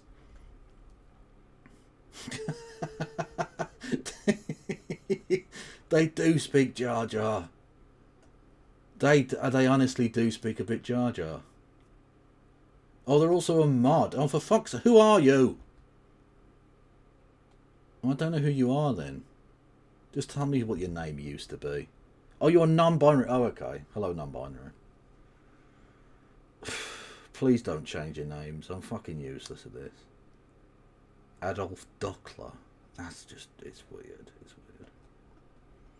What was it? £20,000 a year, or earned £20,000 a year or less, didn't pay any taxes.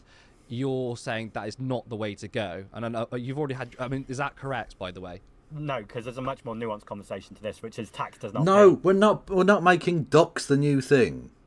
Ducks are not becoming the new thing. I'll get back to doing actual analysis of this serious political discussion shortly. We're not making ducks the new meme. Fuck off. For our public services. Yeah. And actually, there's lots of other ways of doing that, and I just come back to anything we can do, we can afford. And actually, if we were actually investing in this country, in the infrastructure and capital infrastructure, if we were creating the jobs, if we were making sure, particularly around the green transition, we had that better vision of what better looks like, then tax is not the way to go immediately anyway, and certainly not on working people. So I really resent what Reform are saying there, especially when we count some of them, 80% of their budget is on adult social care.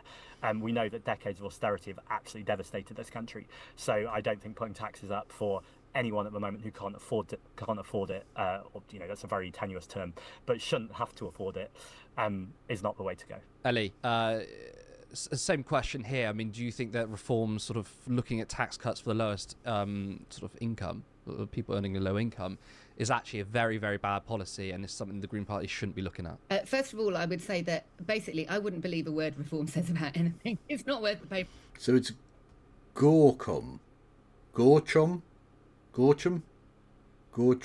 Yeah, something like that. Oh, so I wasn't that far off.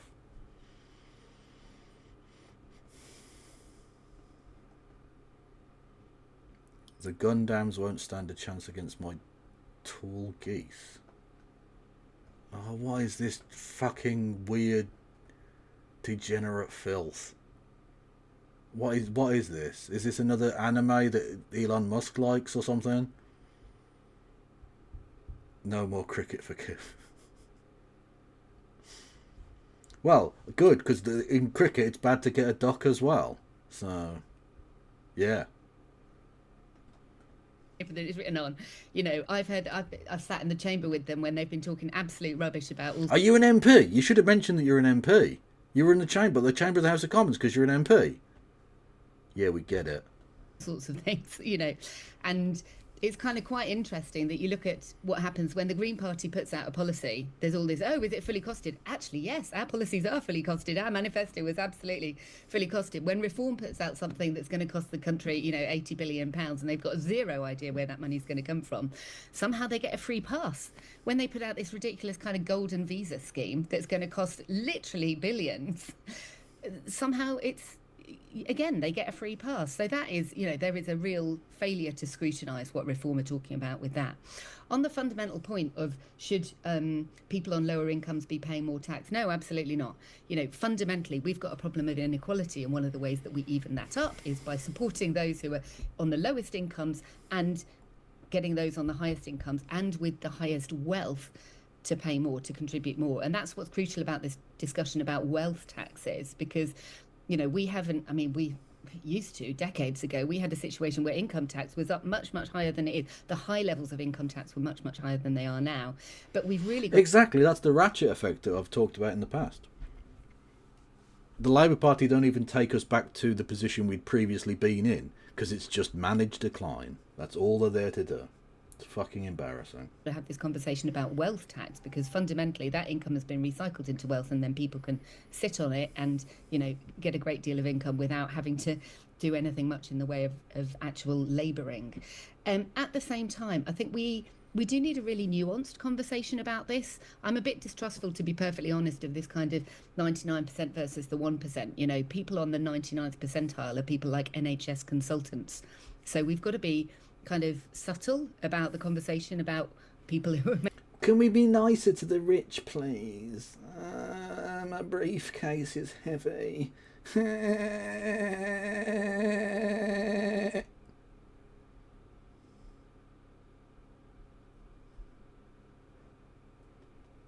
Making a kind of real contribution to public services and to the country, and people who are arguably not.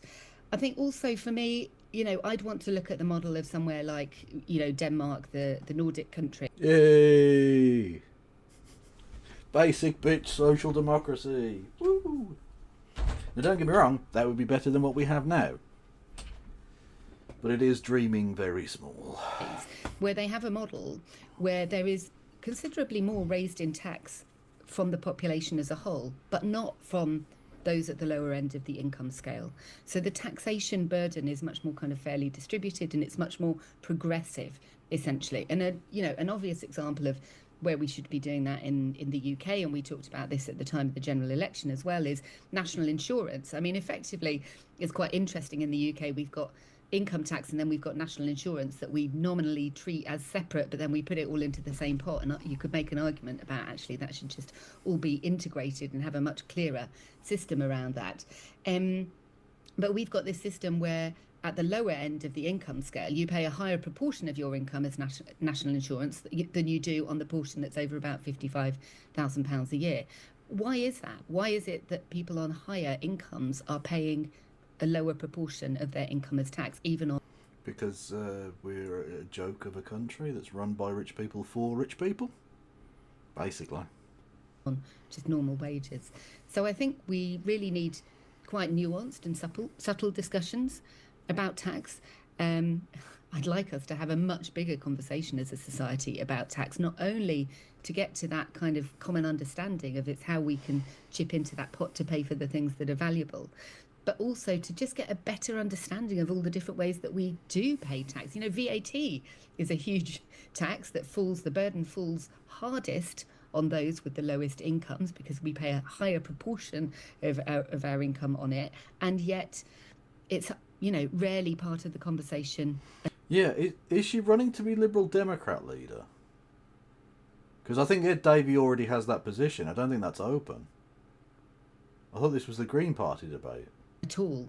So I do think we need, much more in-depth and nuanced conversations about tax, founded on this basic principle of building a fairer society. And, you know, that's at the centre of green politics, a fairer and a greener country.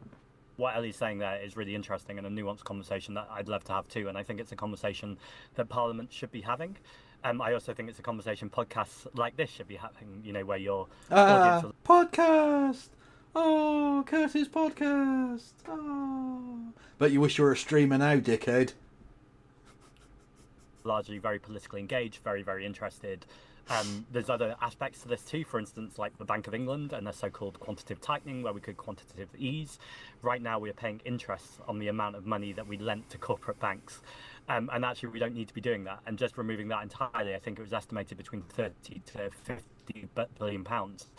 Interestingly, the person who I see making the argument most common is so I think there's ways to make that argument, but I think all of these things lose the public, and they are different to communication. So when I come back to the 99% versus the 1%, what I'm really talking about there is a unifying message, which is not about the details of a policy or the research, which I think is how we lose people, but actually it's about the narrative. It's about the storytelling and the emotive storytelling. Now, it's not a lie. I think it's undoubtedly true that working class people, people who run small businesses, and yes, even consultants in the NHS share so much more in common than when we get to that 1% who are talking about a tiny group of people who are running the media, who are controlling the narratives, who are demonizing migrants. And actually, I think we need to recognize that's where the villain is. The villain is Shell. The villain is the people in this country, like BlackRock. You're asking for the other nipple, my man. And you're about to fucking get it. They're not even in this country, but in the world, who through global capital are absolutely squeezing everybody else and creating the inequality that's in our society. Now, would that rhetoric go easily into legislation? No, and nor should it. You know, that should be about the detail and the research and make sure everything stands up to scrutiny. But communicating is a very different thing. And I think being able to point at the 1% and say the migrants, the trans people who are disabled, they are not your issue here. The issue here are these people who are screwing us over. Fuck yeah, baby! Ellie, did you want to quickly respond? Sorry, apologies if that was my political take was a bit nuanced there, a bit heavy. I went a bit heavy on the theory there, I think. 30 seconds before I move on from economic policy. Yeah, just briefly on that. I mean, on the language of the 99% versus the 1%, I am not convinced that that is language that appeals to a wide range of people. We need to be adults in the room. Won't someone think of my briefcase? It's got my sandwiches in it. know it's language that appeals to the kind of progressive activist section of the population. Hello there, Doc Van Sant. I have a suspicion that I know who you are. And yeah, of course, I'm in that section myself. I've spent my entire life being an activist. But it's not the language that appeals to the large majority of people in the country. And I know that from knocking on doors across the country.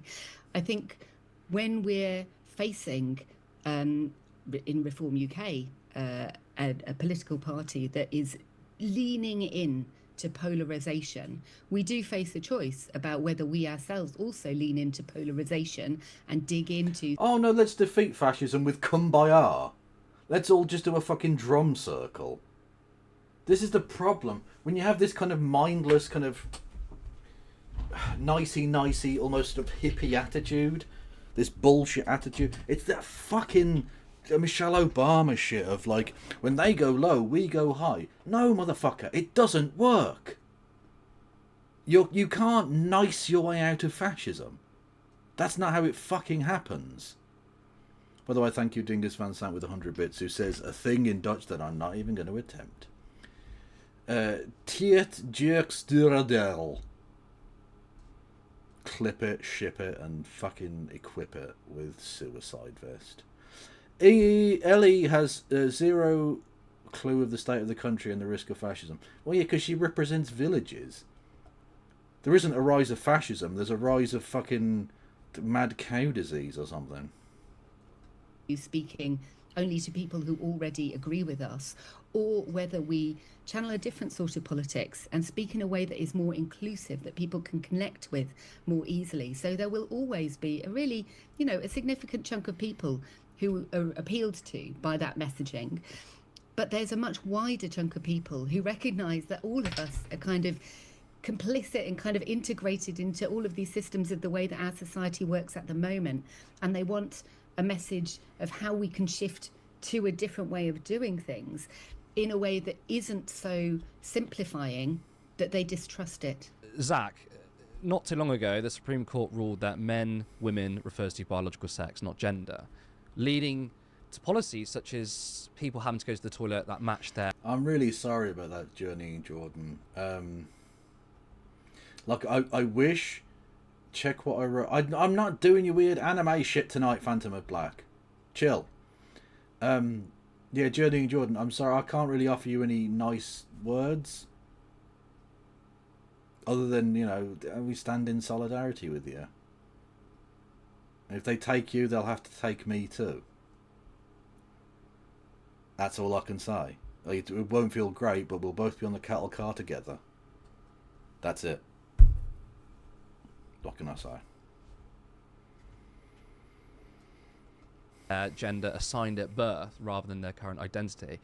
Do you support the Supreme Court decision, or do you disagree with it? So I'm going to wedge what I was about to say into also answering this question, because I could offer some nipple. Yeah, can I offer you some nipple in these trying times? think they do connect. We're already an incredibly polarised society, and we are divided, and I know that from knocking on doors.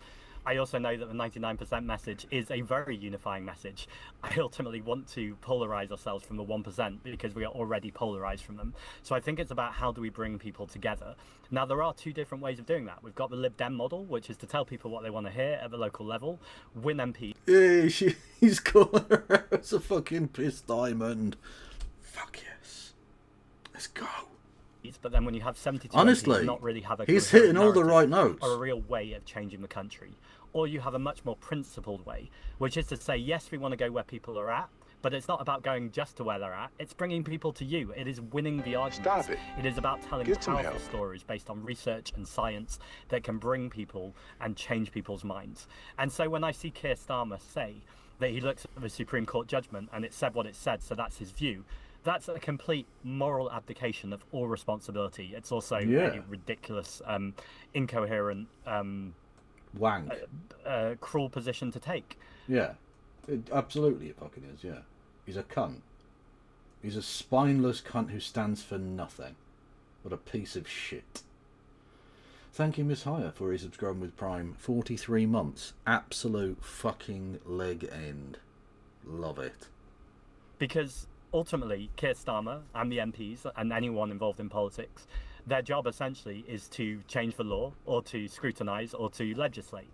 And so the Supreme Court has to rule based on what legislators have made, but that does not mean that legislators cannot take a different point of view. Yeah, exactly. And we know, particularly when I think you gave me the toilet example there, that the kind of corollary of that, of a logical argument that would later on happen, is that someone who is now a trans woman would have to be in the cis women's toilet. I get confused because this is how incoherent the entire thing is, because actually I think people that's the lie that gets told about this, that it's giving clarity to the situation. No, it isn't.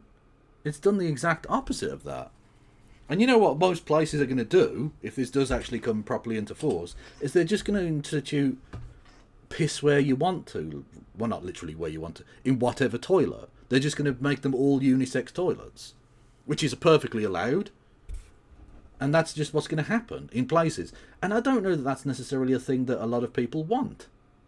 I think that would make a lot of people, both men, women, non-binary people, potentially a little bit uncomfortable.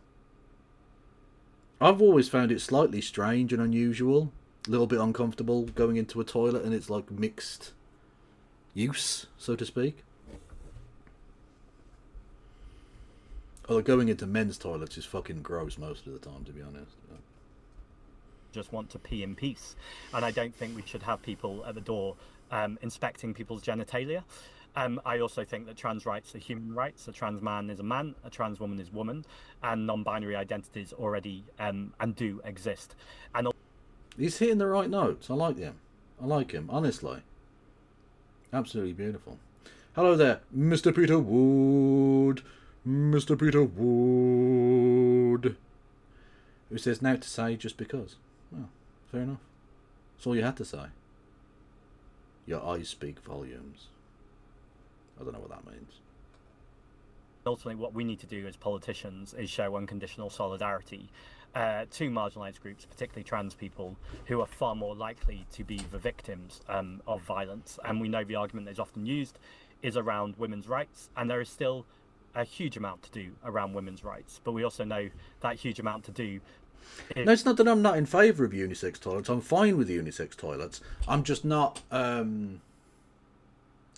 personally comfortable with them. Not because I think they're wrong. It's just not something I'm used to. And having pissed for, nearly 40 years now. Oof. Actually, well, not that much, because I suppose the first few years you're not really pissing in toilets, are you? Publicly, really. That's, yeah. So let's say 30 plus years. I've been pissing in dudes' toilets. Overwhelmingly. Going into a toilet and seeing a woman there, or even just a femme presenting person, whatever, that's a bit like, whoa, it's a bit unusual. But I'm not against the concept of unisex toilets. And the point I'm making is not that we shouldn't have them because they're weird to people. It's that a lot of people, especially a lot of people who pushed for this very law or this ruling from the Supreme Court, and that kind of, the turfy wankers, right? This single-sex space, all that shit. They wouldn't be happy with this. Because they're going to have to go into a toilet with men who they think are all rapists. The return of the sausages. Any thoughts on the finger?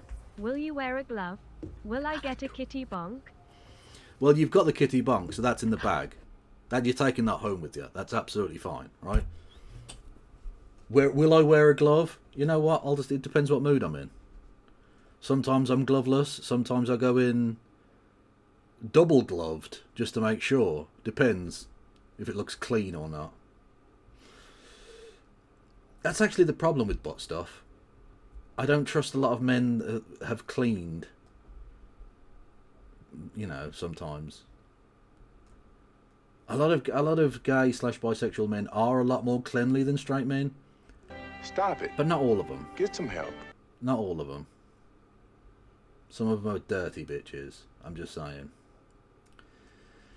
Anyway, thank you, Over the Story Movie Bitty Bits. Much love to you. And thank you to Duck Van Zandt. Oh, you were on a hype train. Cool. If we get to the next level of the hype train, I suppose I'll have to do a double fingering.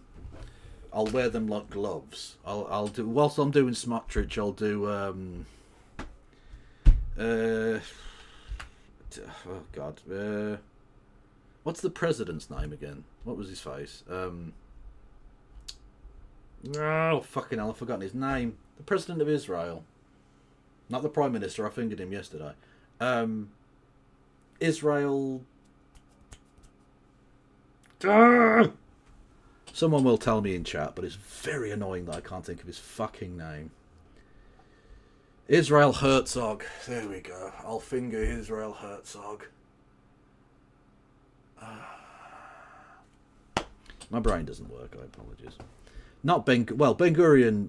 Actually, was he president or was he prime minister? I don't know. Anyway, but he's very dead. Actually, have I ever fingered Ben Gurion? I'm not sure. We'll have to do him at some point, though, because he deserves a good fucking up to the wrist, frankly. It's about dealing with the gender pay gap, tackling violence against women and girls, making sure that women can get Isaac Herzog, fuck me. Ugh. Get a gynecology appointment. All the things that are already exacerbated by inequality, but those are all the problems of a We all know the only Herzog that really matters is Werner. Sexist structural institutions that are all set up that way, largely by cis men. The problem here is not trans people. Ellie, the same question. What's your response to the Supreme Court ruling? I'm honestly really concerned about the implications of the Supreme Court ruling. No, fingers don't go up to the wrist, but arms do. Just saying. I promised a finger. I didn't say I'd stop at the finger. It could be like artificially inseminating a cow.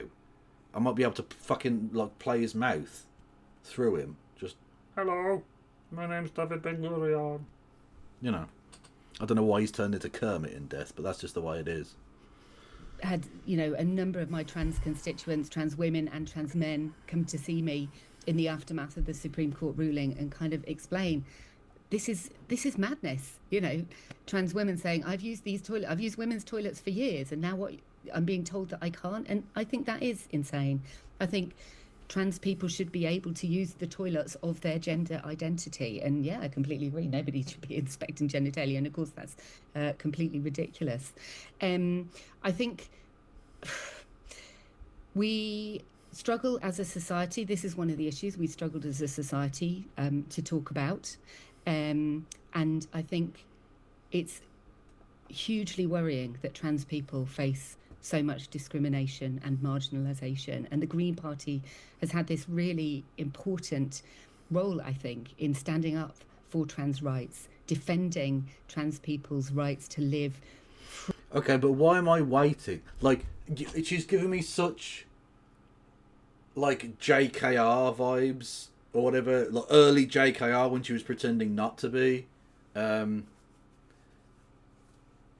Not to be like a horrible turf piece of shit. She just had some concerns about blah blah blah. Right. I'm waiting for her to say the but.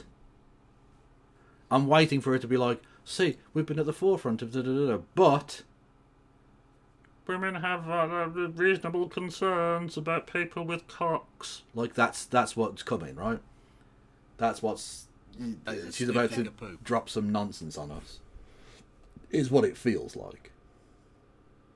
I've got like the, you know, you got that terrible feeling in the pit of your stomach, like some shit's about to go down. I don't fucking like this. I'm not happy about this situation at all. Anyway, thank you, Lord Fritos, for gifting a sub to Marcus Drake. Pair of fucking leg ends. Love it. Free of fear, to live with dignity, with respect, to have their fundamental human rights respected. And I'm really proud of that record that the Green Party has got, and I really stand by it. Okay. I think there are some areas, for example, trans people's participation in sport. Oh, I knew it was coming. I could sense it. I could fucking hear the train coming down the track. Sometimes the light at the end of the tunnel is the front of a fucking train, friends. Oh! God damn it. Okay, here we go. Here we go. We need to care about a fucking 12-year-old who wants to play fucking rugby or something. Come on, let's go. Questions around prisons, accommodation, where there have been questions raised and there do need to be conversations had. It's always such mealy-mouthed bullshit. There needs to be conversations that actually give me an opinion.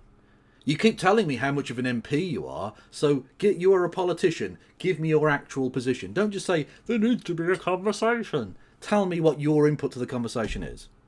Tell me what you think about these things. Don't just say, there needs to be a discussion. What are you going to say in that discussion? Any ideas? Any thoughts?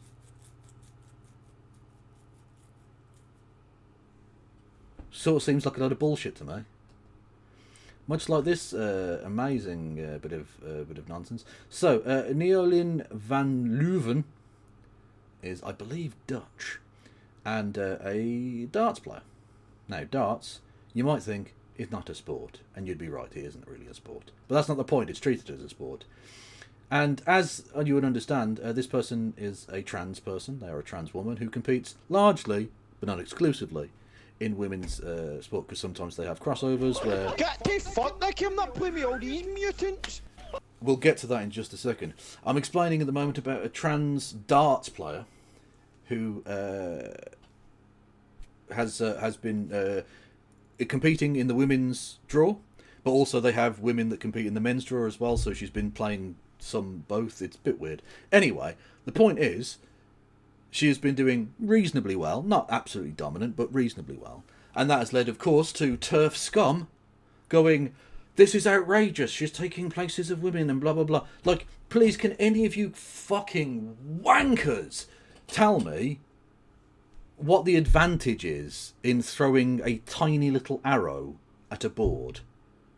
Literally, that's it. That's the energy transference. There's no advantage. What the fuck is the advantage to have been born a male or whatever? It's fucking madness. You bigoted fuckheads. You just want to be cruel, and you think you found a very niche edge case where you think you have an argument. And so they're going to go after this poor person who just wants to play some fucking darts, man. Like, they're not... It's fucking maddening. What is the advantage here? The same with that woman, the chess person. What's the advantage in chess? You literally sat there doing fuck all most of the time. There's no advantage, and yet apparently this is, it's too much for the TERFs. The turfoids are up in arms. And you know what? Get fucked, all of you. So, Ellie, please, for the love of God, tell me what your actual opinion is. Don't give me this fucking bullshit about there needs to be a discussion. What will you say in the discussion?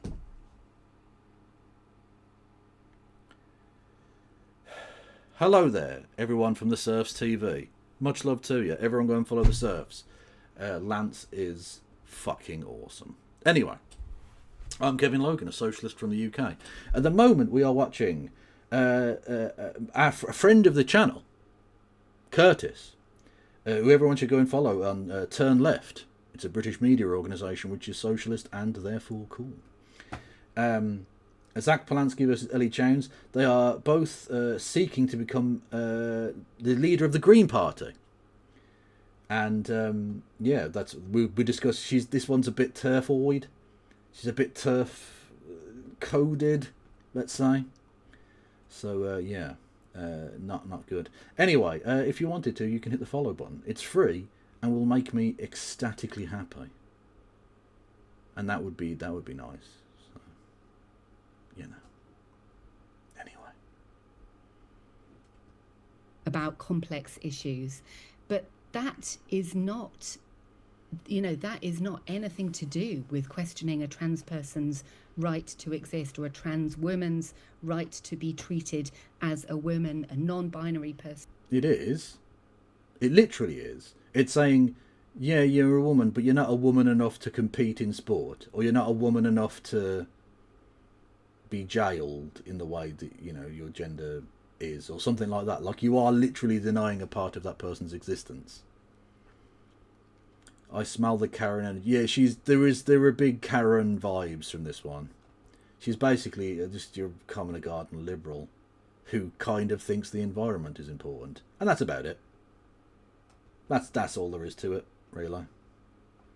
There's nothing special going on there. As I said before, everyone came in. If she was running for the Liberal Democrats, I'd say, you know what, she seems like a very good leader for them. But this is the Green Party, which is supposed to be better than that, at least in theory.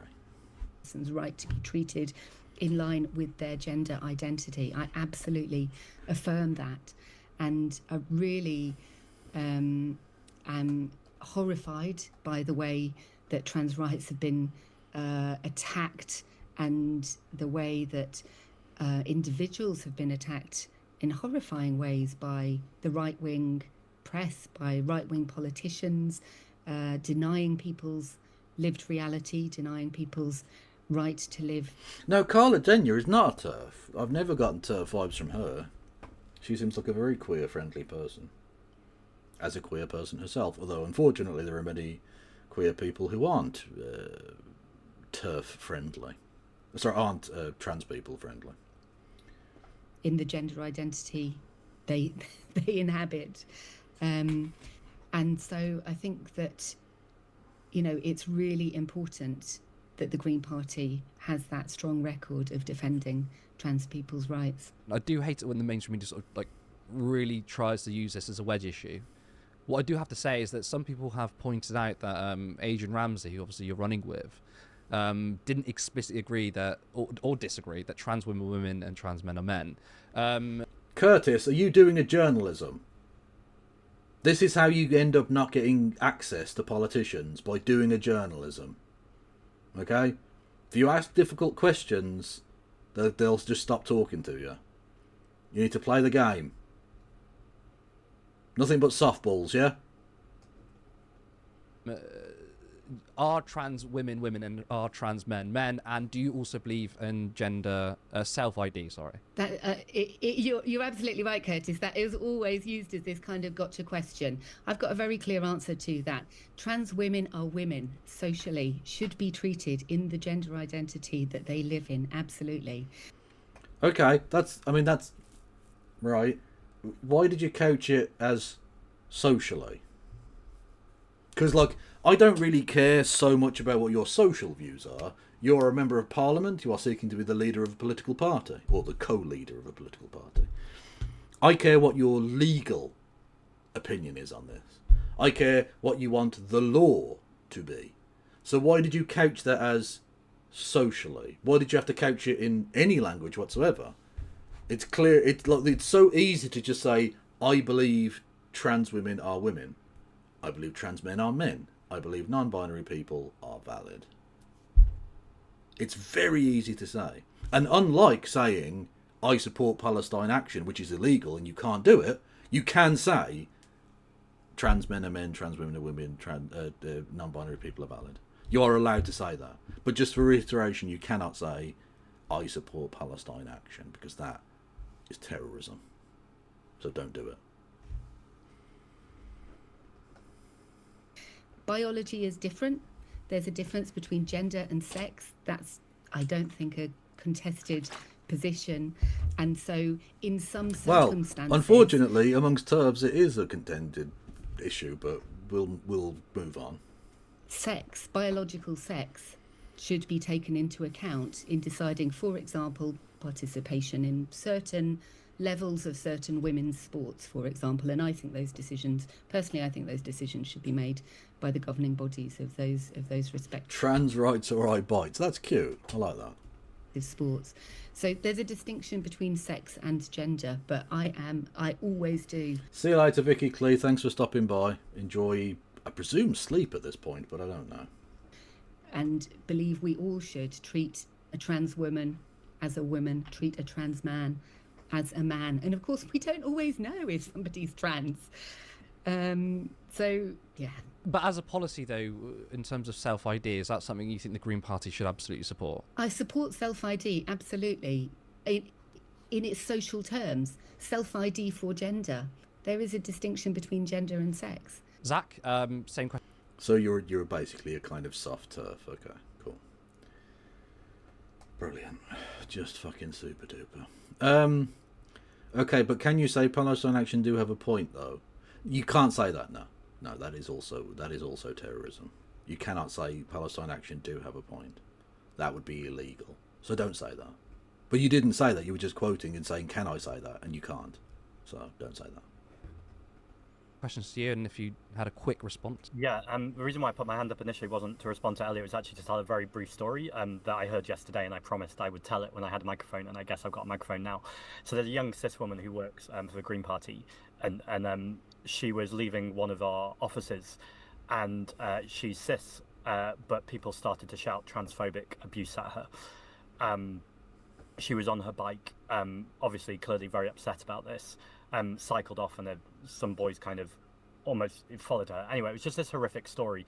One, it was horrific just as a woman to experience any kind of intimidation, but two, she just really reflected on it and said to me, when you have a microphone, please do share this story, because actually this is the consequence of all of these conversations that are happening from the mainstream media, and particularly the right-wing press, because actually what it's pushing us into is, the boys were she said about 15 as well. So this is a group of young 15-year-old boys whose first kind of reach is to reach to transphobic abuse. The second thing I was going to say was just the research that came out. Can I say I'm not in the UK? Well, if you're not in the UK, then you can say it.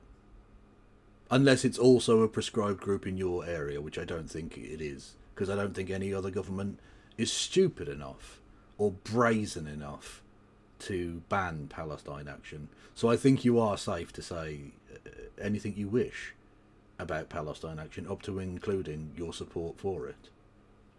But I couldn't possibly agree with your support for it, because that would also be terrorism.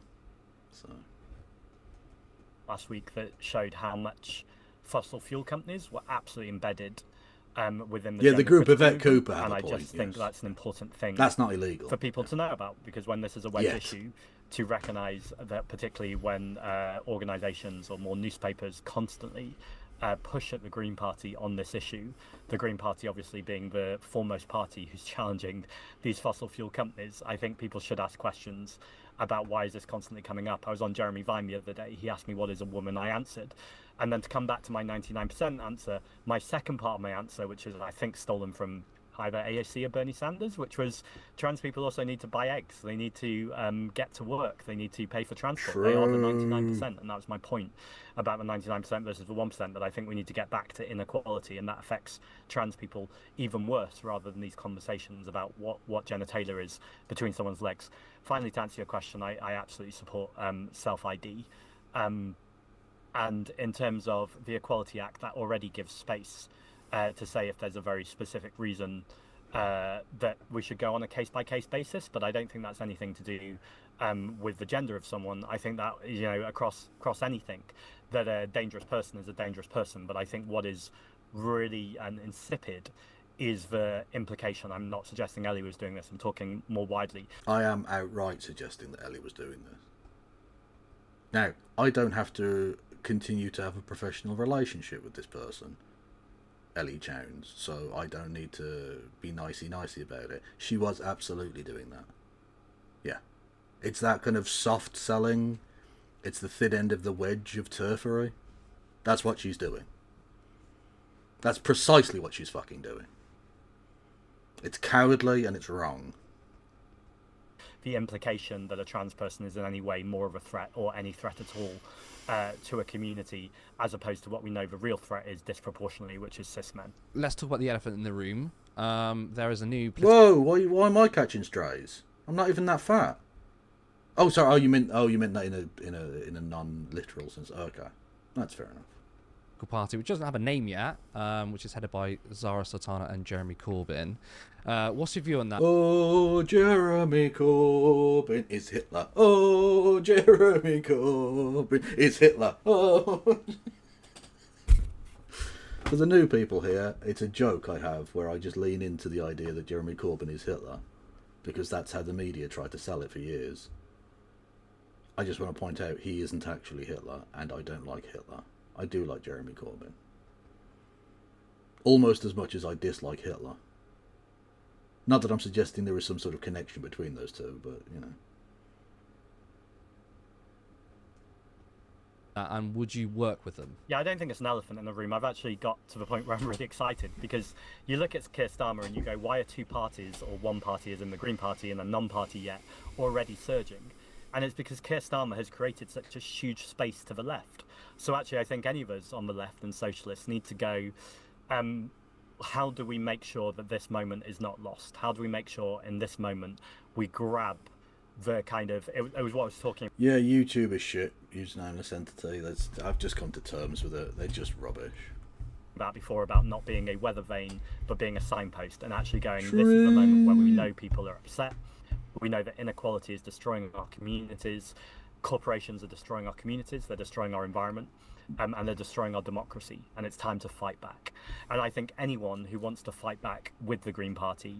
255, that's already happened. I think I already showed Zara Sultana. She's literally being talked about right now.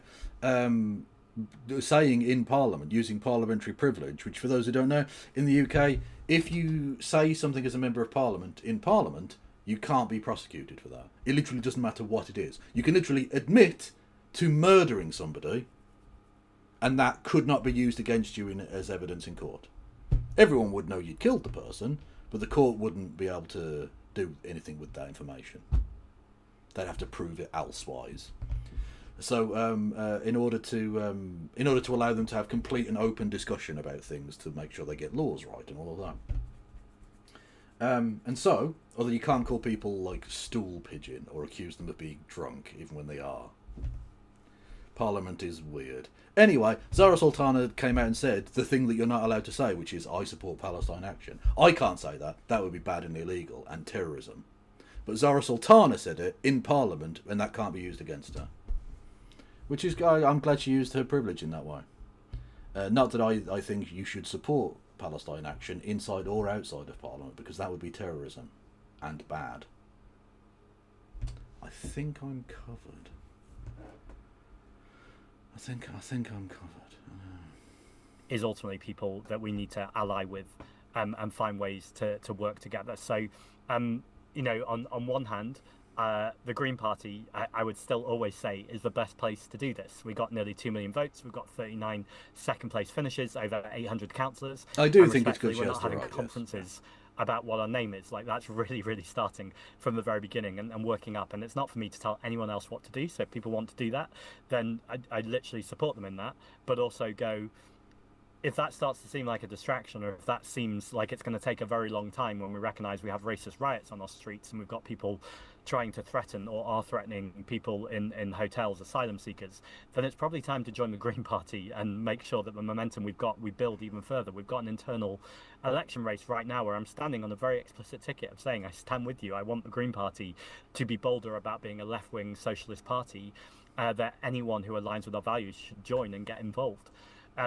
And so all of that is on the table. But ultimately, if we can't win that argument, then I think we need to go, what does cooperation look like? And ultimately, that will be a decision for our members. That's the thing they have to do. The only way I would be able to sort of ethically or whatever support a Corbyn party, regardless of whether I like their positions or whether I think they're a good party or whatever, is if they don't, like, split the left vote. And by that, I don't mean not take on Labour, because Labour aren't the left. Labour have absolutely, thoroughly abandoned that ground completely. They're just Tories, virtually fucking Reform light at this point. Absolute scum. I detest them. But what I mean by splitting the left is taking votes off the Greens in areas the Greens can win in. So they have to come up with a genuine, like, seat by seat breakdown of where they think they can win, where they think, like, maybe a Workers' Party of Britain person, which I know they're a fucking horrible shithouse party, but they are certainly to the left of Labour. And given that the you know, in some seats, especially here in Birmingham, there are at least 2 of the seats that are going to go to either Workers' Party of Britain or, like, pro-Palestine person or whatever, right? And so that's the choice, either them or Labour. So, and as much as the Workers' Party of Britain are transphobic, the Labour Party are more transphobic. And so the transphobia thing is something of a wash, because you're going to get a transphobic MP regardless. You might as well have one with better economic policy, I guess. It's grim, but those unfortunately are the options in some places. Anyway, the point being, they need to come up with a way of carving it up so that they don't, like, split each other's vote and allow Labour or Tory or Reform in those seats. And I suspect that Sultana and Corbyn are, like, clever enough to be able to know that. I think they're experienced enough to work that out, you know. But I think we need to reach this moment with an open heart, recognise that we stand so much better working with what we have in common than being divided, and also recognising that if 500,000 people sign up, you should probably go, well, why were 500,000 people not signing up with us, and what are we doing wrong? And that doesn't mean we need to chuck the baby out with the bathwater. It doesn't mean that we're necessarily doing anything wrong, but it means good night, user nameless entity. Thanks for stopping by. We're not communicating clearly enough. And so I think the self-reflection for me and for the entire party to go, what do we do to make sure that everyone knows that if they're on the left of politics, their home should be in the Green Party? Ellie. If I was in Jess Phillips's seat and Greens couldn't win, which they definitely can't, who would you vote for? Like I say, I think, again, the Workers' Party of Britain are dog shit, but they're better dog shit than the Labour Party. So if it were a tight race, I'd ask you people to vote for that person, as grim as that is, and it is grim. But what I will say is that in Jess Phillips's seat, I don't think you need to vote for anyone. You can throw your vote away, because she's going to lose. And it will be to the Workers' Party of Britain guy, the local guy. I've forgotten his fucking name. It doesn't matter. Anyway, he will win. 100% he'll fucking win. And he said he's going to run again, so Oiled like a baby otter. And he is oiled like a baby otter. That is also true. Thank you, David O'Keefe. 3 months. Much love to you, my man.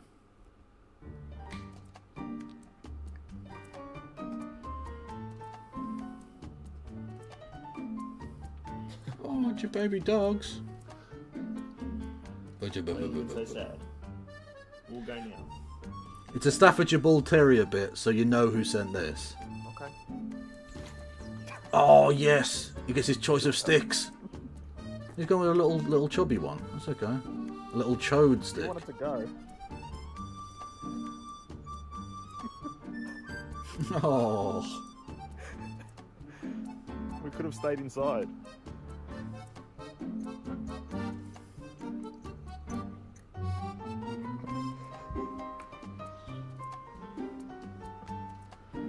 I love drying a dog off. I know it sounds weird because the smell's sort of weird, but I love drying a dog off because the dog loves it. The dog does like the dog version of purring. Oh, dogs love being dried off. And they're big and fluffy and you can... yeah, it's lovely. Oh, look, he did the little paws. Still got the little coat on and everything. Thank you. That is fucking adorable. Oh, that is precious.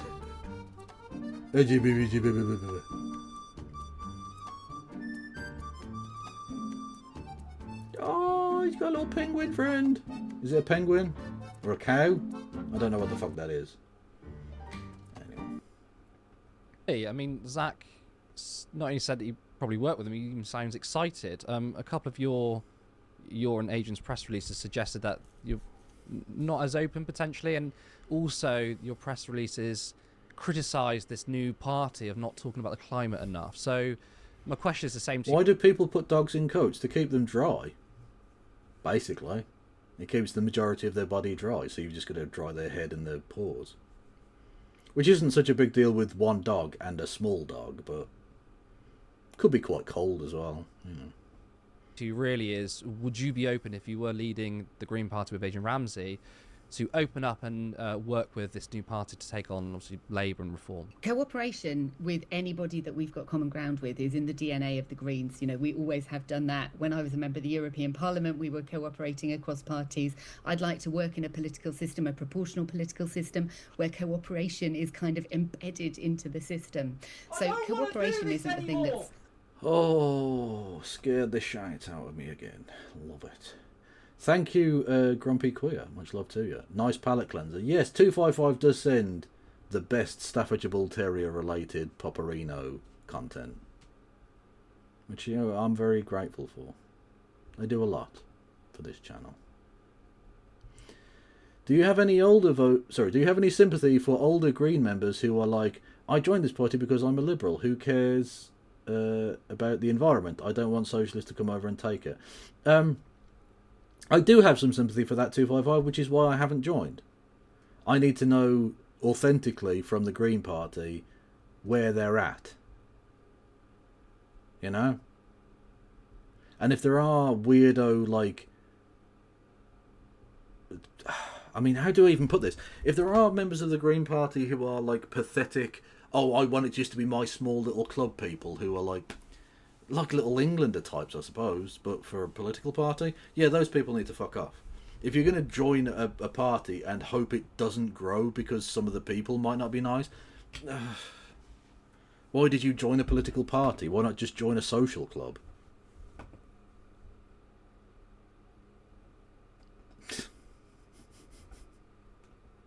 Honestly, it's been so wild seeing some of the takes on Trump being a fucking child rapist.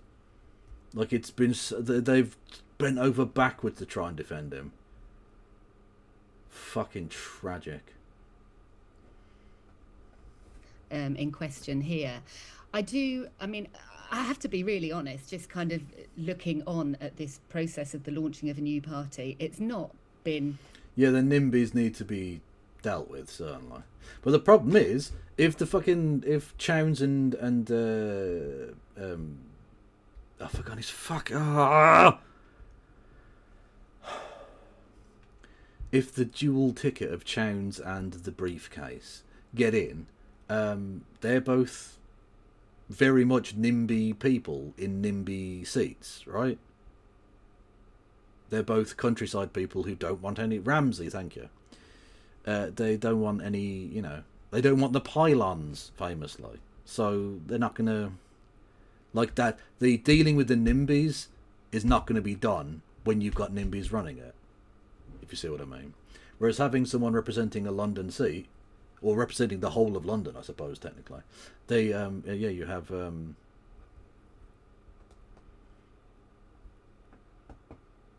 You have potential to deal with it, maybe.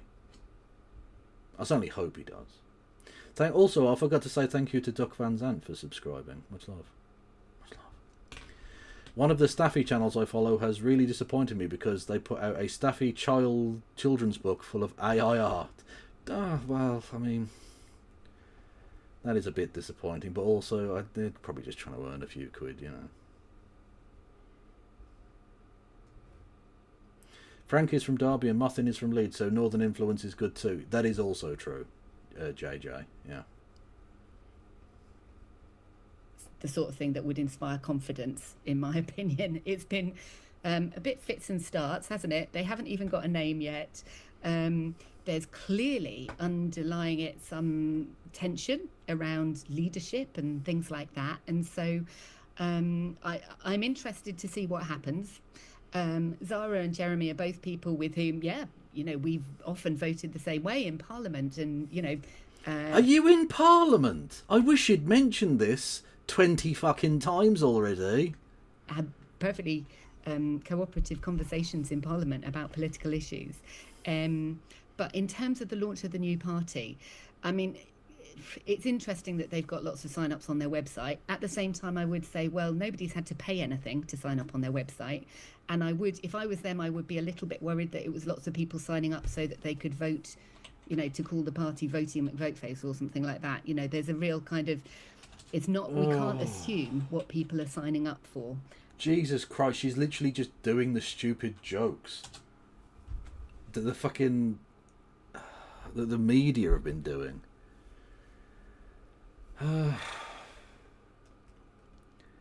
Is Waveney a big... I have no idea.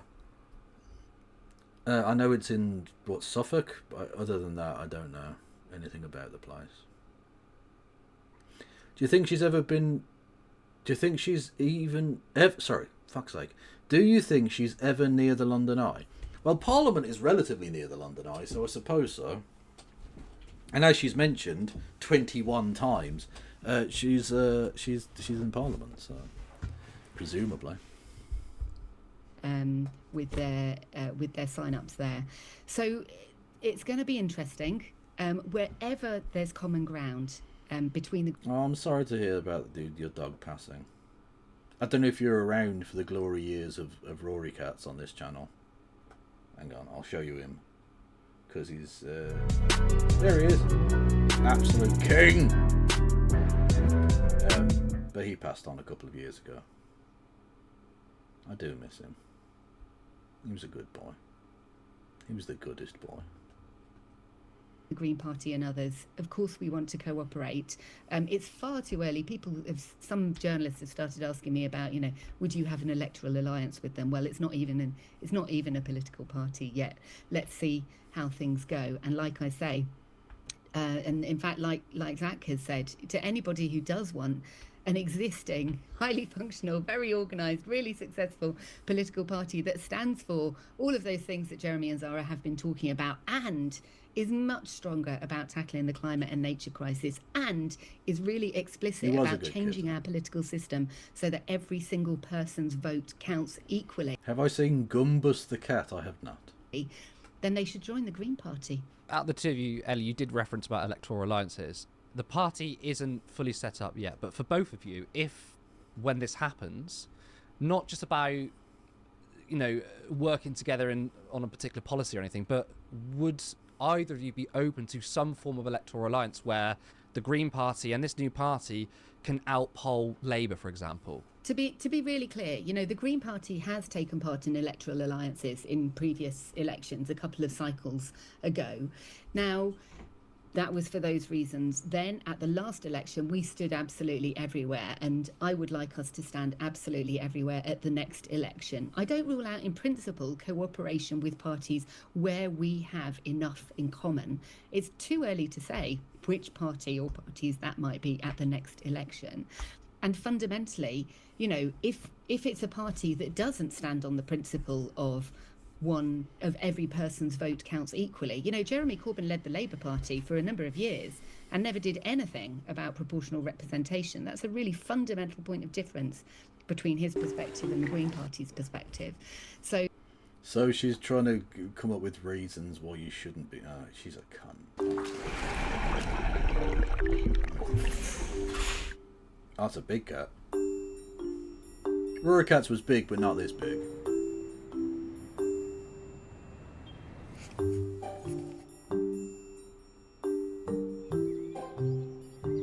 Kids. Oh, I did a little fall. Where are we? Hey? Ooh.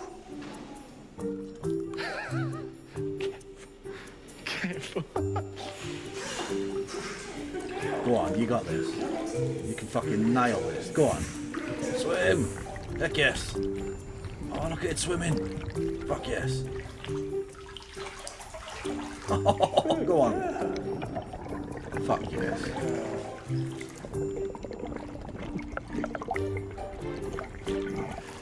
It's good. Well done. Oh. I'm very much on board. I never rule out cooperation in principle, but the details of it is something that's got to be looked at much further down the road where we see where things are. And fundamentally, my job, my role, my commitment is to building the strongest possible Green Party and getting the maximum possible number of Greens elected. Zach? So I agree that there are fundamental things we need to know about this new party, but from everything I know about Jeremy Corbyn, I'd be very surprised if this initiative wasn't having climate and nature partly at the centre of it, or certainly through a similar Jeremy Corbyn lens. But Zach, really sorry, but you know, you joined the Green Party instead of joining Jeremy Corbyn's Labour. So why are you arguing that now? Because there's a whole history of... God, she's trash. I really don't like her at all. The Labour Party that I think is incredibly problematic, and has always been problematic, and I thought was problematic under Jeremy Corbyn. And what you described as messy, I think, is actually really refreshing. So I think the fact they don't have a name and they're going to be so fully democratic about it, I think is messy. But I think in the Green Party...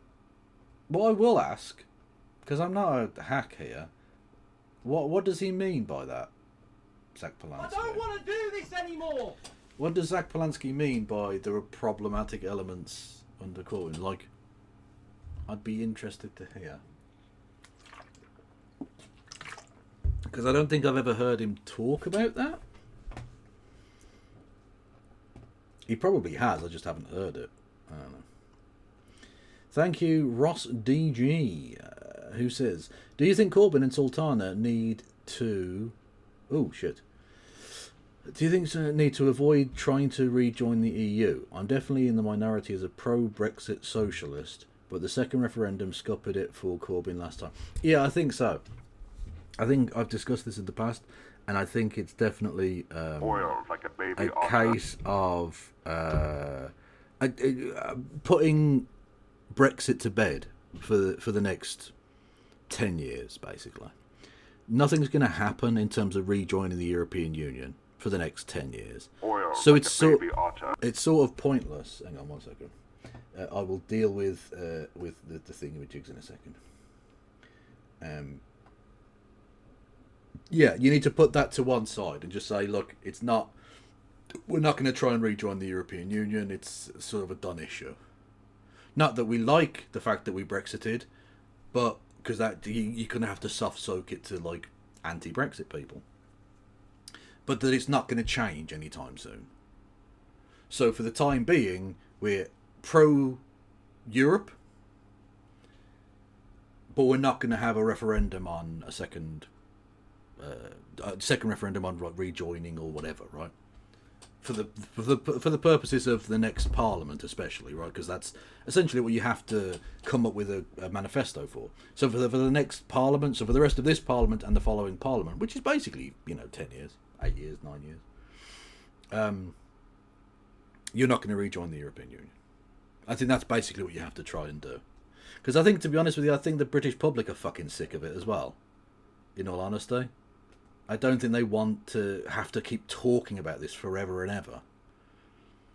And that doesn't mean you never revisit it again, because it's so interesting, isn't it? The people who were pro-Brexit, not necessarily the person who asked the question, but the kind of rightoids, the Goves, the Farages of this world, having fought all of their political lives to get a vote to overturn the 1975 vote of the British people when we initially joined, now seem to think that it's impossible that at any point in the future you could ever go back on that, because it's the will of the British people. 17.5 million people voted for the blah blah blah, all of that shit. But at any point in the future, people can vote to overturn that, because that's how democracy fucking works. But for the time being, people, I don't think, want to be a part of that discussion anymore. But in 10 years, who knows?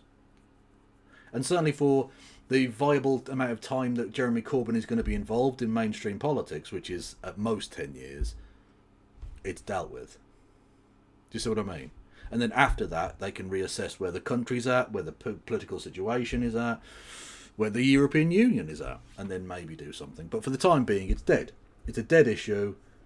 Let it be. Let it rest in its fucking grave.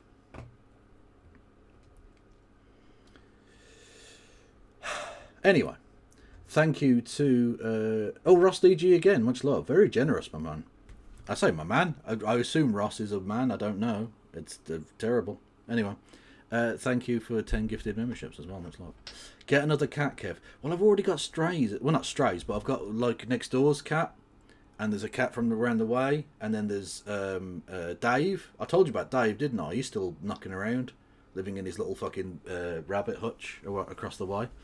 So I get plenty of cat-related catness in my life without having to pay the exorbitant vet fees. Win-win. Or clean up shit every morning. Win-win. We're the experts at knowing what a messy process looks like that is fully democratic but actually results in a better result at the end. Now, that's not me saying that they will come up with a better result. It's not me saying that they will have policies that I agree with. But I don't think the fact that it's a democratic, messy process, it seems odd to me as a Green Party.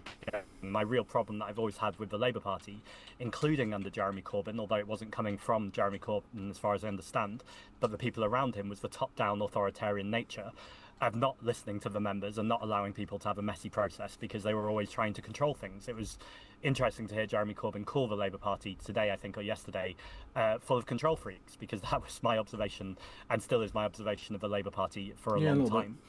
I think in terms of what is this party going to stand for, I think, in terms of being open to working together, it's not a blank check. If they come up with awful policies or there's people involved like George Galloway, that would be enough for me to go, no, I'm not going near there for I don't think George Galloway would be involved, in all honesty. I could be wrong. Could be totally wrong. But I George Galloway already has his thing with the Workers' Party people or whatever. But yeah, I can understand if Galloway is involved, that would be very off-putting, which is precisely why I don't think he is. You're still a cat daddy. Yeah, part-time. I'm the cat stepdaddy that stepped up. Sort of. I don't know. I give chicken to cats. Does that count? For a second. But if they are advocating for a wealth tax, proper action on the climate crisis, and yes, I agree with Ali, proportional representation, I think has to be a fundamental principle, then I think that's enough to start going, okay, let's at least have a conversation here. The phrase about electoral alliances is very complicated for all the reasons Ellie pointed out, and I think it would be foolhardy to start negotiating now, particularly because the leadership aren't the people who do it. In terms of it is up to our membership where we stand and where we don't stand. Cat uncle, yeah, what that I works. would say is every election where we haven't stood, particularly at local elections, I get we'll go with cat uncle. hundreds of messages from people all up and down the country, and this has happened in the last few years, where they say, I saw you or I saw Carla or whoever it is on a podcast or an interview, really excited to vote Green for the first time, and then there was no Green. Philomena Conkle. And that really upsets people, and it feels undemocratic, and it upsets me too. So my first instinct is that if there is a party, which there is, the Green Party, who are saying, we want proportional representation, we want to tackle the climate crisis, we want a wealth tax, we want to work with the trade unions, we want to keep our NHS in public hands, all of these policies that I'm really excited and proud about, then I think my first instinct as well is to go, well, actually, why are you standing against us if you believe in all of those things too? Well, that's why you would hope they wouldn't in places you can win, yeah. I'm a fox uncle. You've got a fucking fox to visit you. That's awesome. Tell me more. Where the conversation becomes interesting is, why are you standing against us? What is the point of difference? And I think the point of difference is where that conversation is going to get more interesting. But right now, I'm not hearing what the difference is. So I think that's why I've said several times I'd be open to working with them, but let's see the details. Okay, we are going to leave it there. Really good discussion. I thought that was quite a good discussion. I'll just say Polanski won. I don't think we need to go any further than that. Polanski definitely won. Chowns came across really not very well, unfortunately. I felt. I'll put a link to the Turn Left YouTubes in both of the chatterinos for you. And,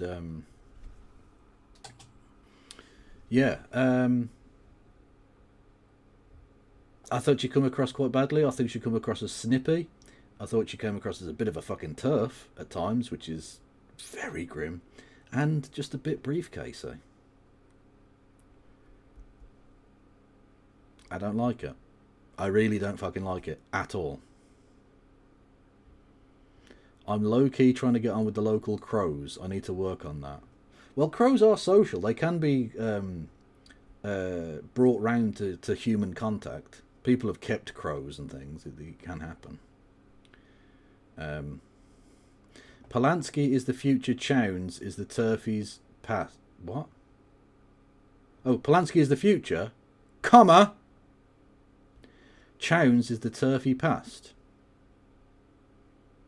I am an equal opportunities grammar Nazi, okay?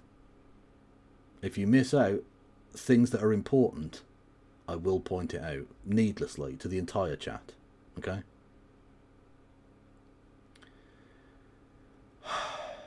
Crows can talk like parrots. Is that true? I've never seen a crow talk. But I have seen gammon talk. Hello, Piers Morgan. Right. So, I told you. First half, we're going to do serious politics. Now, to be fair, most of the first half wasn't very serious, but that's not the point. Now it's slop. But it's slop with a purpose. Because we're talking about Palestine. Because I think we have to. If you're not talking about that, I don't know why you're in this. You know? Don't you mean a grammar Corbyn? I do. I do mean that. That is a thing. What I mean. Indeed. Oh. Be stopped. Joining me is executive producer and host of The Young Turks, Anna Kasparian. Bonus hole supreme. Birthing person of the year. Who's really working on that Fox News haircut, which is interesting. Anyway. She is an awful person, turfy piece of shit. But what I will say is that she's at least based on this one particular issue. She's at least got a shit together on this one particular issue, and lays the smackdown, which is good. That's good, you know.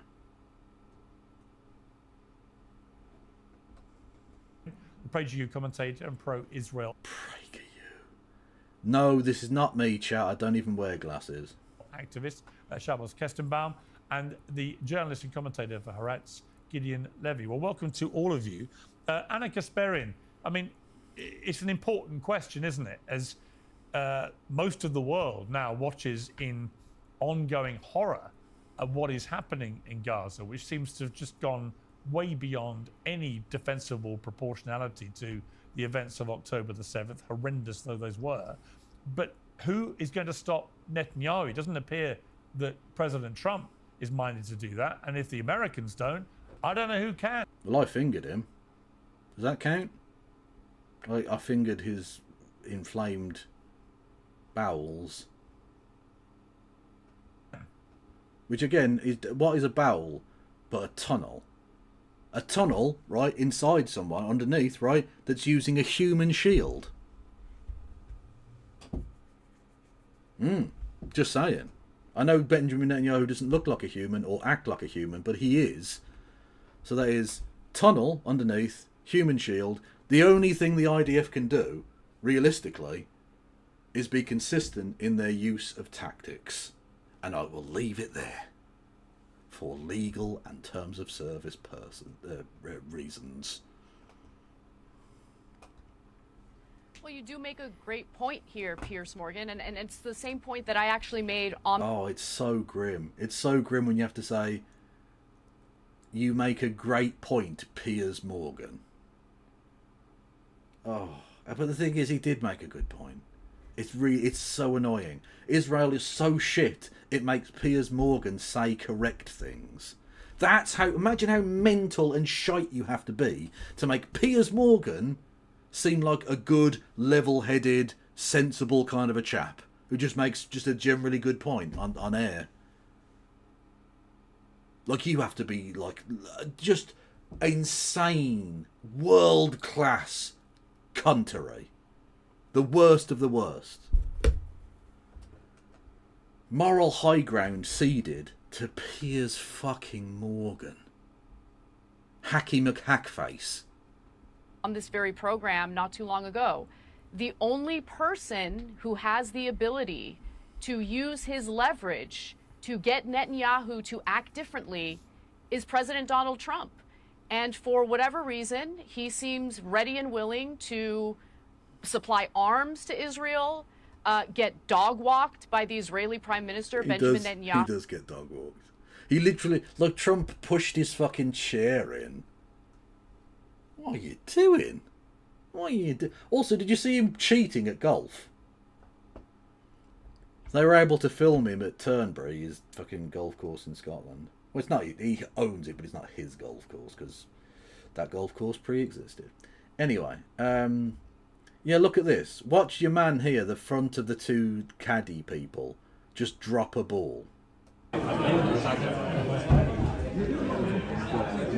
no, it's the ball. Sorry, wrong one. Wrong one. My bad. Blue shirt. Watch blue shirt. Watch his hand. Boom. Drops the ball.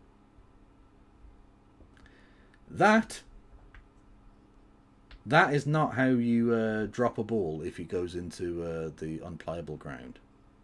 What happened there is that Trump is shit at golf, hacked his ball into the rough, which is the long grass there, and then when his people just went and just dropped the ball. Just dropped the ball in a playable area. That's why he can only ever win on his own courses. Because he has people that can just do this. It's fine. Yeah, it is like Mr. Burns. It really is. Here's another one. Someone actually did the thing, right? So you see him tootling around. There's no ball there. Look, there's no ball. There is 0 golf ball in this shot.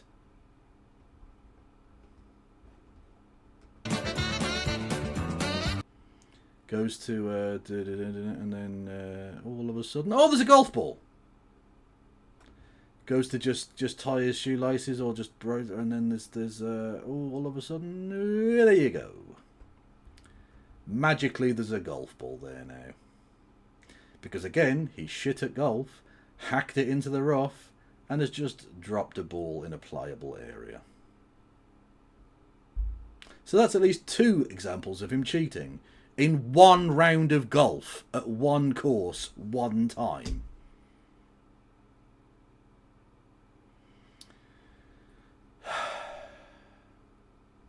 He's just bad at everything, isn't he?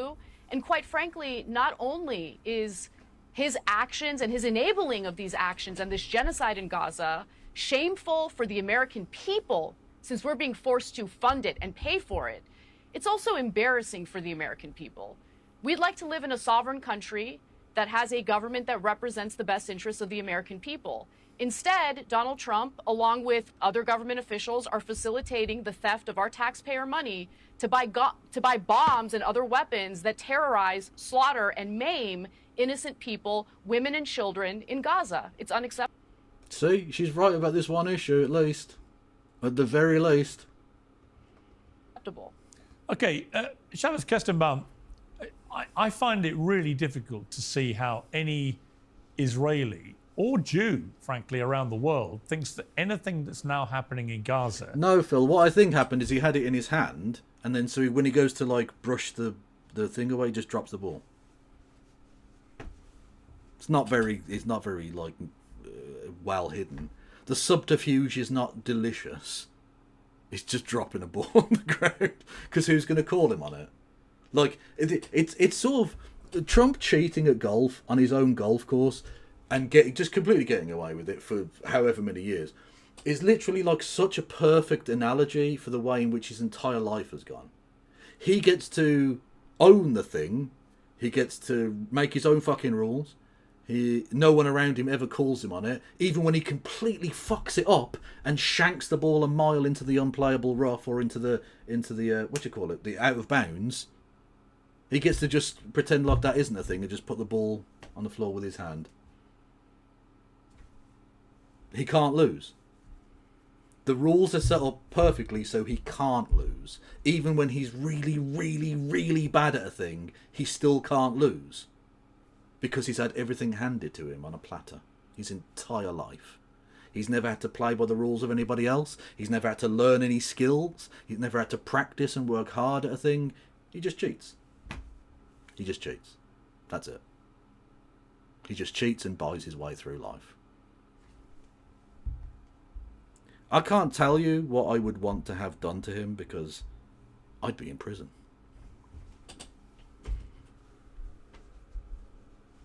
Actually, would I? I'd probably get done. I'd probably get fined or something. I probably wouldn't go to prison. First offence and all that.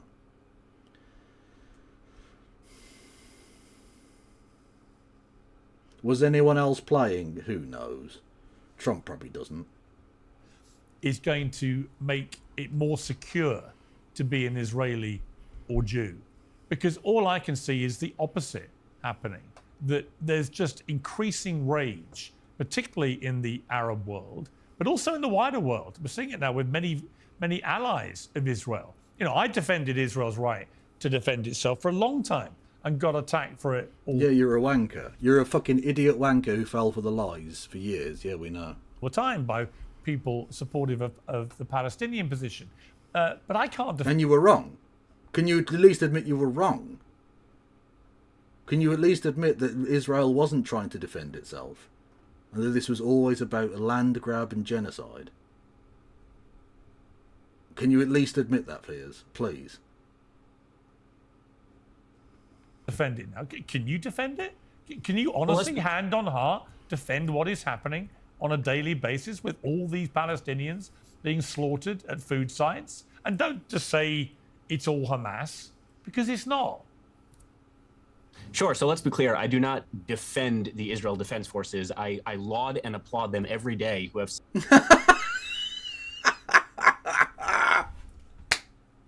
See, I'm not just an evil wanker. I'm even worse than that. You know how bad you thought I was? I'm literally lower life form than that. I'm not just subhuman. I'm subterranean subhuman. I don't just defend them. I applaud them. I suck their dick on the regular. Okay? Every day I'm down on my knees sucking IDF cock. Every day. All day. 24/7, 365. Fuck yeah!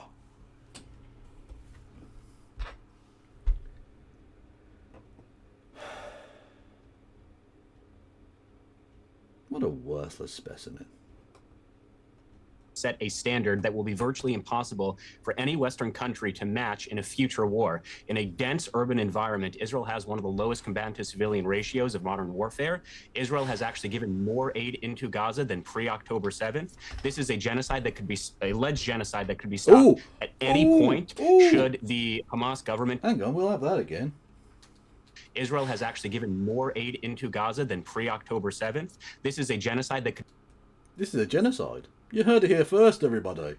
This is a genocide. Okay. Okay. So it's a genocide. You admit that you actively support and cheer on a genocide.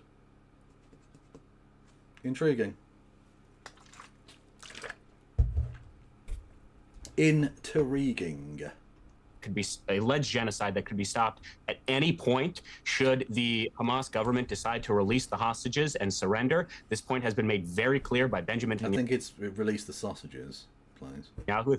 The Prime Minister of Israel. This has been made clear by Benny Gantz. This has been made clear by Gideon Sa'ar. This war can end the minute Hamas surrenders and returns the hostages. In fact, there's a ceasefire deal on the table right now that Adam Bowler, who's the U.S. envoy for hostages, and Steve Witkoff have repeatedly offered to Hamas. That deal is on the table and has been on the table for the last 2 weeks. The only party that has rejected that ceasefire is Hamas. So if you truly want the killing to stop, if you truly want the war to end, if you truly want there to be a ceasefire, then you would use your platform. We would use campus activists to immediately put pressure on Hamas to surrender. The pressure should not be on Israel. Israel is engaging in a defensive war. I am... A defensive war? You know, the kind of defensive war where you kill people queuing for food. Super defensive. I'm proud of what Israel has done. Certainly, innocent civilians are being killed, which is a tragedy, but we do not... It's a tragedy. Tragedy!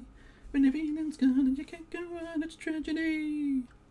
He doesn't think it's a tragedy. He's actually very, very supportive. Again, he does suck lots of IDF dick. Not judge the efficacy, the validity, or the justification on a war on how many civilians are being killed. That is not how you judge a war. No war has ever been judged. In the Korean War, 3 million civilians were killed. In Iraq, more than 500,000 civilians were killed. In the Syrian civil war, 300,000 civilians were killed. Civilian death is always a terrible thing, but is a consequence. Can you name me? All right, Shabbos, can you name me? Name me a recent war since World War II where the proportion of children in civilian deaths has been this high. Can you just give me one? I just did. The Syrian Civil War, the Korean War, the Vietnam War, any battle in Iraq, whether it was You believe Mosul, the proportion of children to civilians killed was higher than it is right now in Gaza? I think he might be lying to you, Piers. I just told you all of those wars, and you can fact check me all you would like. The reality is, and this is why you have John Spencer on repeatedly from West Point, Israel has one of the lowest combatant to civilian ratios in modern warfare. They're operating in a dense but I've also had lots of military people who don't agree with it. Where's your decency, man? Where is your decency? Seriously, where is your decency? Do you not see the videos? Do you not see the starving children? 19 kids died of starvation over the last 48 hours. Where is your decency? I get that you're Jewish. I get that this is about your identity. I get that you want to defend your people. But sometimes you can't defend the indefensible. How many people need to die for you to be pleased with this slaughter campaign that's... Well, to quote Bassem Youssef, how many sons of bitches? How many sons of bitches? It's a very good point. Currently going on. How many? Tell me. When is it enough for you? And no one is buying the lie that that the genocide would end if Hamas releases the hostages.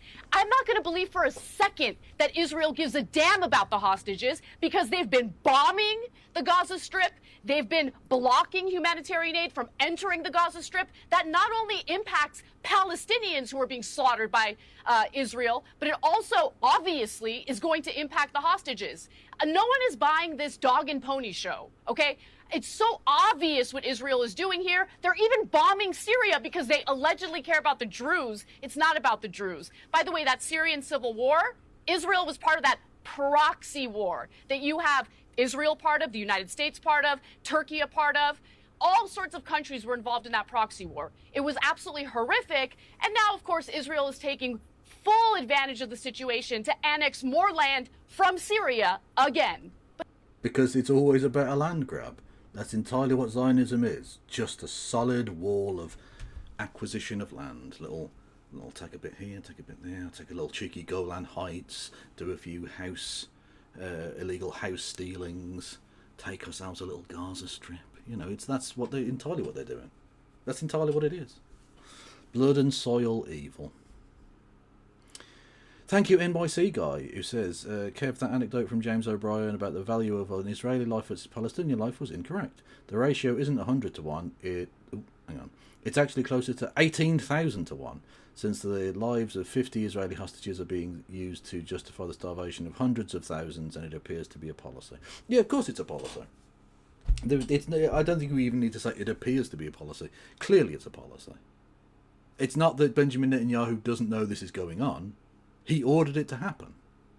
He's the one, and not just him, he and his evil fucking government, with the likes of fucking Smotrich and whoever, Ben Gavir, these sorts of people, have been actively calling for this. They want to kill Palestinians.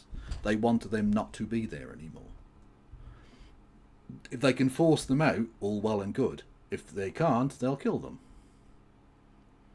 Nakba 2.0. That's what's going on.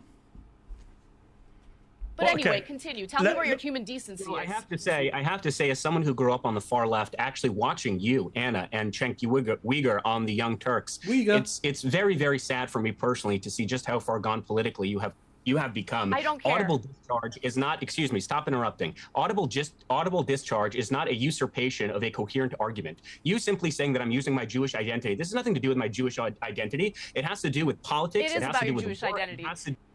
That's interesting. That's the first Zionist I've ever heard talk about it not being a part of their identity. When every single criticism of Israel is labelled as anti-Semitism, I don't know that you can say you don't think it's a part of your identity. Clearly, for a lot of Zionists, it is a part of your identity. Literally, everyone in the international community sees this for what it is, and you can't? You can't? How many people need to die? You know, again, you are double my age. I encourage you to use the decorum of a 7-year-old and stop interrupting. You interrupt every other guest. Oh, you're double my age. All right, grow some pubes and come back later, I guess. I don't know. What's this?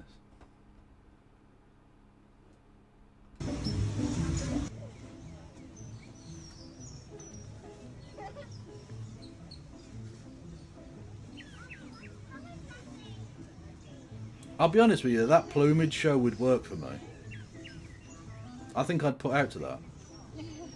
That bird just has too high standards. Just saying. Kindly just shut up. No. Now here's the issue. I don't care about decorum when we're talking about endless all right, but you must let him answer. That we're paying for. All right, but Anna, look, you must let him answer. Okay, go ahead. So again, this question of how many civilians? No one asked that question in World War I. No one asked that question in World War II. Yes, they literally did. What are you talking about? Yes, they literally did. Oh my God, what a lying bastard. I think, oh God, he was the vicar, not vicar, he was the Archbishop of, oh God, I want to say Durham, possibly. Anyway, one of the major archbishops. During the Second World War, in Britain, the official state religion is the Church of England. It's not taken very seriously now, but regardless. They have seats in the House of Lords, these archbishops, and they did at the time too. One of the archbishops literally wrote to the government and asked them to cease the bombing campaign against German cities, citing precisely the huge number of German civilian deaths and how unchristian that was. Again, this was not like some absolute nobody. This was a highly respected person with a seat in the House of Lords. No, it wasn't the Archbishop of Canterbury. I think I'd remember that. It was one of the Archbishop of Durham or York or one of those things.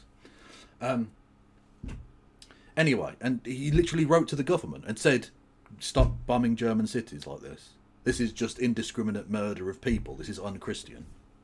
So actually, yes, they did ask this. And this wasn't just an isolated thing. There were lots of people who were very unhappy about this. There are a lot of people in Britain, a lot of people in America. Probably fewer people in Russia because they'd seen the real fucking bad end of the war. They were beyond giving a fuck at that point. But Certainly in the West, there were a lot of people who were very unhappy about the number of civilians being killed. Like, that's it. Like, you don't fuck around with this, okay? Don't lie. They did ask those questions during the Second World War. The First World War was slightly different because you didn't really have planes. You did have planes, but they weren't really used very well or effectively as bombing tools, particularly. They were a new thing. During World War II, George Bell, the Archbishop of Chichester, publicly criticised the Allied policy of area bombing of German cities. Thank you, Monkey Sputum, for clarifying. It was the Archbishop of Chichester who, led a campaign of like, can we not bomb the civilians, please? That doesn't seem like a very Christian thing to do. And when people said, well, they bombed us first, he literally invoked the Bible and said, turn the other cheek. It's what Jesus literally fucking said. It's a thing, you know. It's an argument. Not an argument I necessarily agree with, but it's an argument that Christians would use to other Christians, right? So the idea that this didn't happen is bollocks. Complete bollocks. No one asked that question in the Korean War. No one asked that question in the Vietnam War. No one asked... Yes, what the... Hang on. Yes, they very, very, very much did. Literally, one of the reasons that the Vietnam War ended was because of the crippling toll this was taking on the civilian population and how that led to America looking like evil murderers in the minds of everyone around the world. It was destroying people's confidence and support for America. And, of course, lots of their people were being killed in retaliation because, of course, it's a fucking war. It's not asymmetrical, unlike the current situation which you are defending, of course. The use of, like, napalm and Agent Orange and things was definitely criticised very strongly by some very prominent people. Just saying. You are a lying bastard, and not a very convincing one. Ask that question in Iraq and Afghanistan because you do not... No one mentioned this, did they? So if I go and check, say, I don't know, the Iraq War inquiry stuff about how literally all of the main political actors were like, are we killing too many civilians? This doesn't look very good. If I go and check out George Galloway's fucking thing in front of the House Committee in America, or the Senate Committee, whatever the fuck it was, literally saying you have the blood of 1 million Iraqis on your hands. Yeah, they very much did. They very, very, very, very much did talk about the number of civilians being killed in Iraq. And I know that for a fact because I was alive during that. I remember it very well. It was spoken about in Parliament here in the UK about how the British armed forces were engaged in killing of civilians and torture of civilians in prisons and prison camps and things. They definitely did talk about civilians. A lot, actually. Yeah, just saying. Not judge the efficacy, the validity, or the justification of a war depending on how many civilians are killed. If you truly want... You sort of do. It's one of the things you factor in. It's definitely one of the things you put into the mixture. You don't just judge it by the number of civilians killed. But there is a point at which you're killing too many civilians that it outweighs any good that the war and its outcomes might have. Like, just saying. Thank you, NYC guy, who says the lives of 50 hostages are not worth committing a genocide, and any state that operates like that with impunity should not exist, period. You said it. Yeah, absolutely. To end the killing of civilians, then I would urge you to use your platform and use the Young Turks to advocate for a ceasefire, the expurgation, the dismantlement of Hamas. Don't tell me what to use the Young Turks for. All right, let me go. All right, let me go to Gideon. Give a voice to the voiceless, hang on. the powerless. Okay. Not to people. Yeah, like the TERFs. I will use it to give a voice to the voiceless, like Dave Rubin and Jimmy Dore. And TERFs and just weird racists.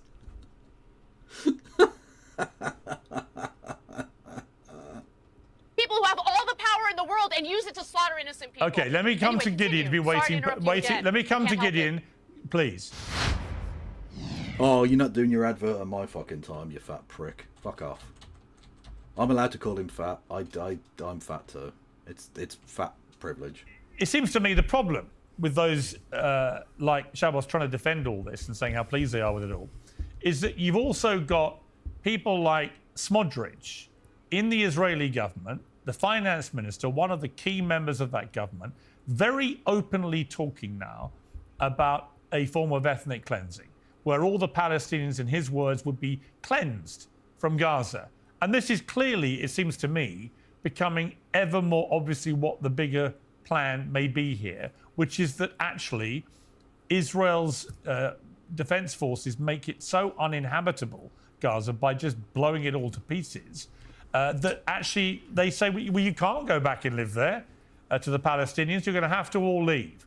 And then they leave, and then Israel takes it over. I think that's exactly what people like Smodrich want, and that is not a form of self-defense to what happened on October the 7th. I'll have to have a word with him whilst I'm also fingering him. Try and, talk him out of it. It's an ethnic cleansing of a population out of their homeland. What do you say to that? Unfortunately, the problem is not Smotrich. Unfortunately, the problem is Israeli society, which is either supporting or quite passive and apathetical. Smotrich is the face of Israel, I'm afraid to say. He says loudly and in a very vulgar way things that you can understand from many, many other Israelis, maybe the majority, who sits at home, who doesn't watch anything of what's going on in Gaza, who has no interest in what's going on in Gaza, and sits, and then comes someone like our friend in the team now, who is even proud in it. Can you believe that a Jew, a human being, an American, can be proud of starvation, of mass murder, of genocide? I mean, I don't know. I was unaware of this lad before, but I like him. Firstly, nice pink jacket. A nice salmon pink jacket, please. Take me. And secondly, based opinions. Let's go. This stage, really, here I remain speechless. I can understand if the Israeli propaganda tries to explain, to cover up, to spread lies, to talk about self-defense, to talk about killing Hamas, to talk about the fact that it's about Israel's security. But to be proud of what we are doing, to be proud of slaughtering 20,000 children, how can a human being get out those words out of his mouth? This is not human. I'm really sorry. Only the Nazis spoke like this. I repeat, only the Nazis were proud of mass killing and genocides.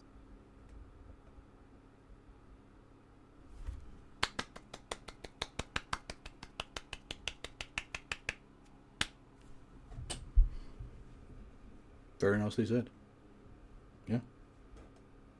I said the other day we need to restart, I think, referring to this as a new Holocaust. Because that is what is taking place before our very eyes. Yeah. Okay, well, Shabos, you should respond to that. Sure, I'm certainly not proud of mass starvation because there isn't any. I'm proud of the fact that There is. I think you're about to get fucking curb stomped, metaphorically, by fucking Piers Morgan, I think.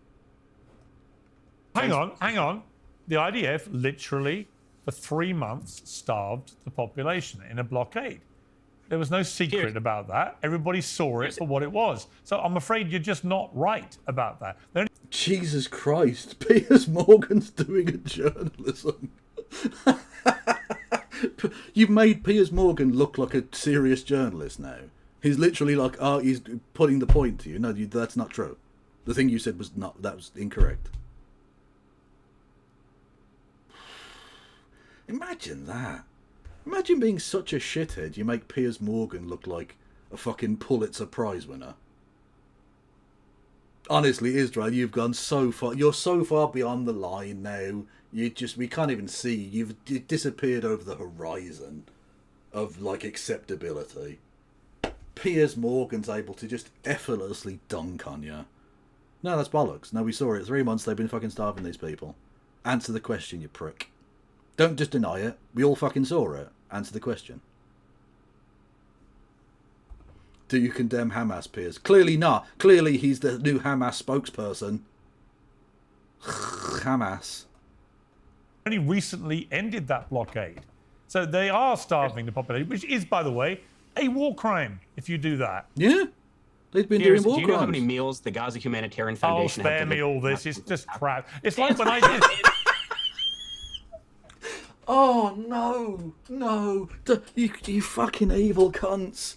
You fucking evil cunts. You've now made me feel genuine warmth. I think possibly for the first time ever towards a Piers Morgan bit. You've made me feel genuinely like that was a good bit. Piers Morgan said, don't give me that crap. Just, no, don't. That's fucking rubbish. Like, just contempt. Pure contempt from Piers Morgan because he knows he's being lied to by a shithead. You've made me feel positive towards Piers Morgan, you fucking bastards. You fucking evil bastards. You're so far beyond the pale that Piers Morgan is now doing fucking awesome shit. You fucking knobs. God almighty. Is this the stage we're at?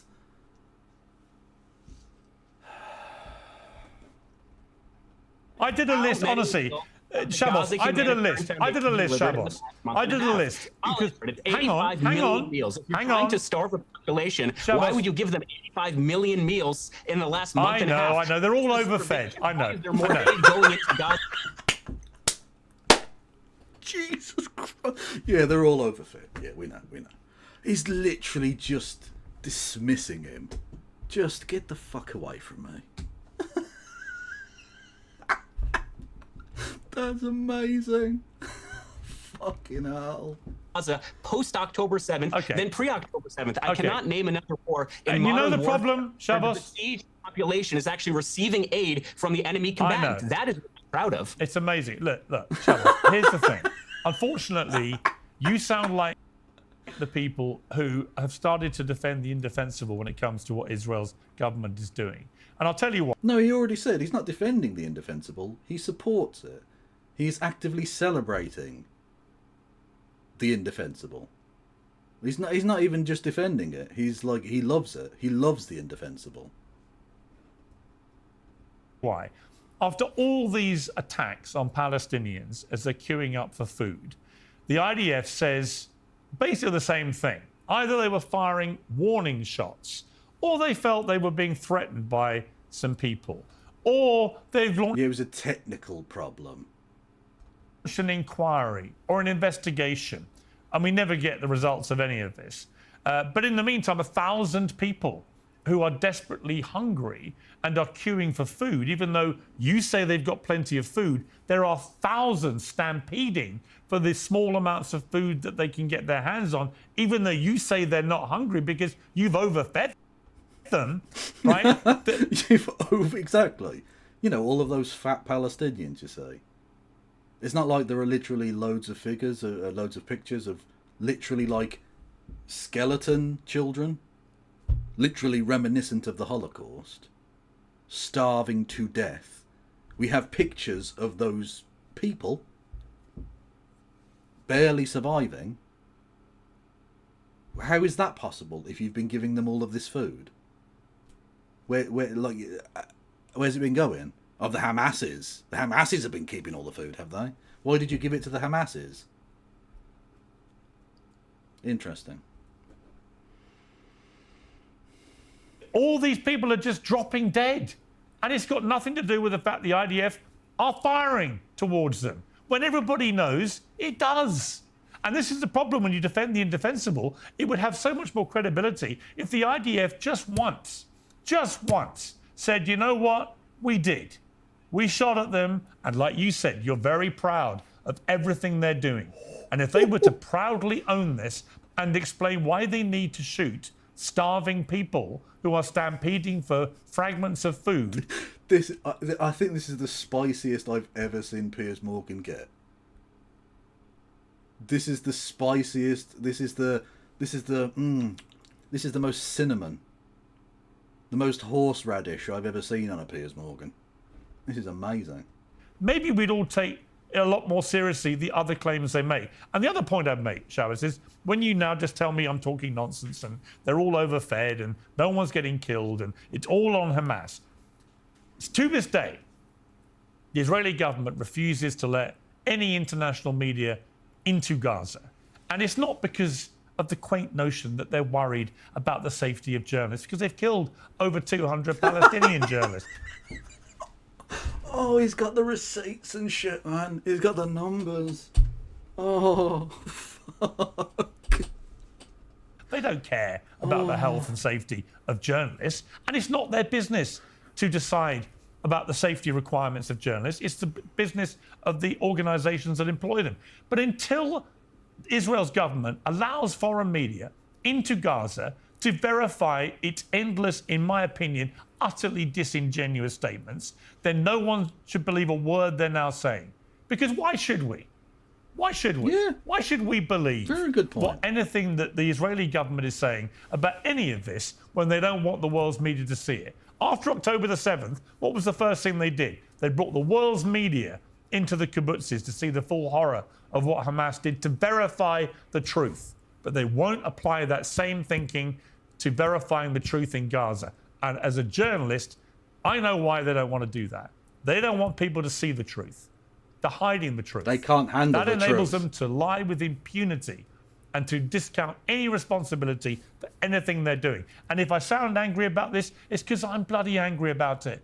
Because it's so obvious that they don't want people to see the truth. And you can sit here and you can say till you're blue in the teeth, there's nothing going on that's wrong. There's nothing to see here. It's all on Hamas. No one's starving anyone. No one's shooting anyone in food aids. No one's doing anything wrong. This is the most moral army in the world. Well, okay. So let the journalists in and we can see for ourselves just how true that all is. Inshallah, Brother Piers. Inshallah, comrade. Fuck yes. That was beautiful. I didn't want to interrupt it. That was lovely. For once in my life, I didn't want to interrupt Piers Morgan and go, "You're talking shit, mate." For the first time, I think, ever. Well, there is a fucking turn up for the books. Holy motherfucking shitbags. Tickle my bumhole with a feather. We are in this territory now, friends. So after listening to that disquisition, let me say this. You're certainly entitled to your... Disquisition? Is that a word? Disquisition?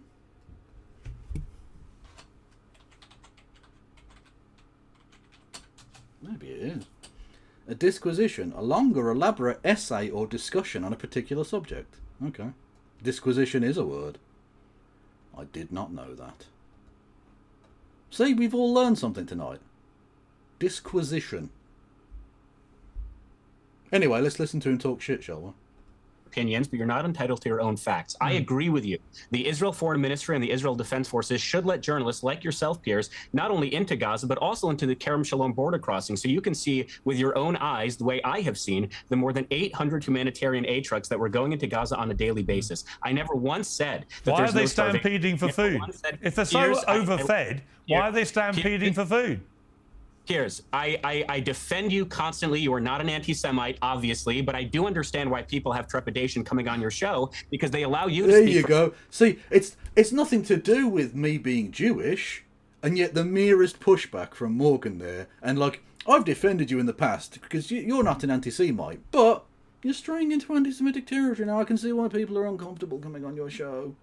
Don't make me pull out the anti-Semitism card, old reliable. Like, come on. Come on, mate. No one is buying this shite, okay? You can't just scream anti-Semitism because someone spews facts at you. Or at least you shouldn't. Go Good night, 8DX man. Thanks for stopping by. At least it wasn't the Spanish Disquisition. That would have caught you unaware. Exactly, because... Well, actually, no, it wouldn't have done, because the Spanish Disquisition is expected. You know what no one expects? It's the Spanish Inquisition. For 5 minutes, and the moment I try to make a point, you interrupt. So if you allow me just 2 minutes to make my point... Okay, my dude. He didn't interrupt the other Jewish guy. Hello, because, like, you're not the only Jewish person on the panel. Hello. You got a second Jew here. A second Jew has hit the towers. Actually, no, that's the second Jew has hit the show. Mr. President. I was trying to do the meme and I realised that sounded really bad. Anyway, a second Jewish person is on the show. Okay? He didn't interrupt that Jewish person because that Jewish person wasn't talking shite. That Jewish person wasn't lying to him. Don't fucking clip that one, chat. Right. Because there's one Jewish person who wasn't talking shit, right? Didn't interrupt him. The one who's lying, i.e. you, mate,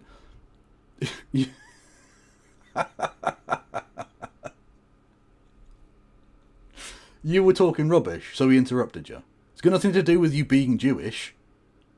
It's got fuck all to do with you being Jewish. It's to do with you being a lying cunt. That's the problem. Yeah, bad metaphor. Didn't need to go to that place, did I? There are some 9/11 jokes. There are some 9/11 jokes which are worthwhile. There are some where you just leave it.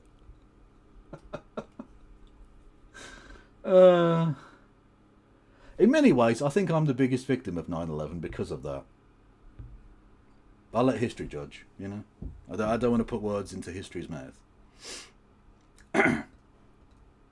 Point, and then you can tell me why. Just make your point. Okay. Just make your point. Make your Stop point. crying about it. No, that's a valid thing to say. It's fine. I don't want to keep interrupting people. That's fine. Go on. I appreciate it. Let me say as follows. I agree with you. Journalists should be allowed into Gaza. I imagine, though, the Israeli position is, well, we can't allow journalists into Gaza because of the accusations from individuals like Piers Morgan or Anna Kasparian is that we are killing journalists indiscriminately, and then journalists... Just because you literally are. You have been targeting journalists long before October the 7th.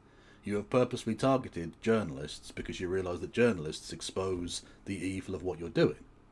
You are actually not indiscriminately killing journalists. You are discriminately, deliberately targeting journalists. Not indiscriminate, it's very discriminate. You are purposely going after journalists and murdering them in order to silence them from telling the world what you are doing. Journalists were to end up being killed because Gaza is an active war zone, you can imagine what that would do on the PR front. Never mind the fact that British military rule does not allow journalists into active combat zones. So what you are saying is we should apply... Oh yeah, Thelma, don't for a second take this as me actually supporting Piers Morgan. He's a cunt. What he is a part of the great noticing that has taken place.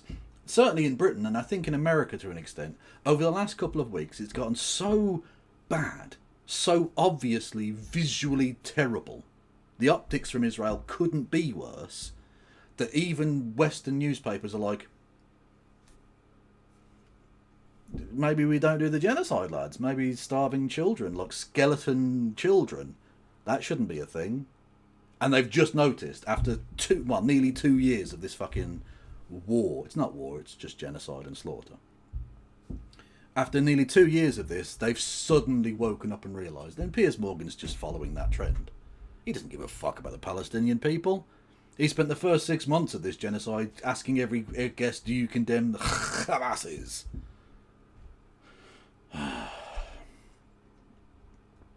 Double standard to Israel that they need to allow journalists into an active war zone, but no other Western country needs to follow the same procedures. Even with... Yeah, they do. Actually, yeah, they do. There are journalists in Ukraine in active war zones. I mean, literally, fucking... Dylan Burns, a friend of the channel, friend of the show, Dylan Burns, former host of the Hippy Dippy and all of that, right? He's been in Ukraine for years, going into active war zones. He's been shelled and fired at and stuff. He's a journalist in an active war zone. So actually, other governments are expected to allow that. War journalists exist in virtually every war.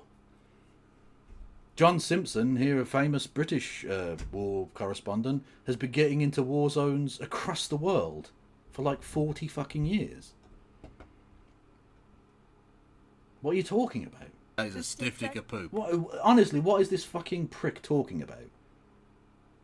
Thank you, Mr. Peter Wood, Mr. Peter Wood, for gifting a subscription to That's That One. With that double standard, I would concede that point. I agree journalists should be allowed in. What if you could delay your next 2 mortgage payments? What about if you fucked off forever and just never spoke ever again because you're a cunt? Said that people are being overfed. I never once said that what the IDF is doing inherently all the time is good. What I am saying is the IDF has taken measures that no other Western country has ever taken in modern warfare. Hang on, whoa, whoa, is it a Western country? Because I was told these people were natives of Asia. These were people of the Levant. You are Eastern.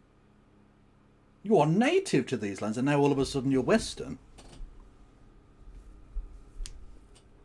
Pray tell, which one are you, friend?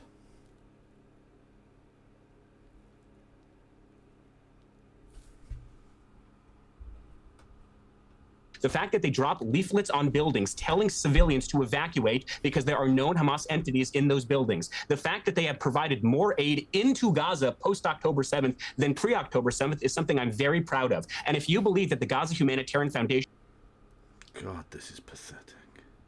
He's got a talking list, hasn't he? He's got a talking list. It's just a conversation tree, always with these propagandists. They've been told what to say. They've got like 6 different sentences. He's used that they've got more aid in after October the 7th than beforehand, like 5 times now, and it's bollocks. We all know it's bollocks. That they shoot at people as they're waiting in line for humanitarian aid. Dozens of people get shot and killed literally every single day. Every single day as they're waiting for food. No, I'm not going to let you filibuster, bitch. I'm not going to let you filibuster. Called him a bitch. Oh, God. Oh, you've made Anna Kasparian and Piers Morgan look super cool tonight, dude. You are a fucking absolute cock. You are an absolute piece of foreskin cheese.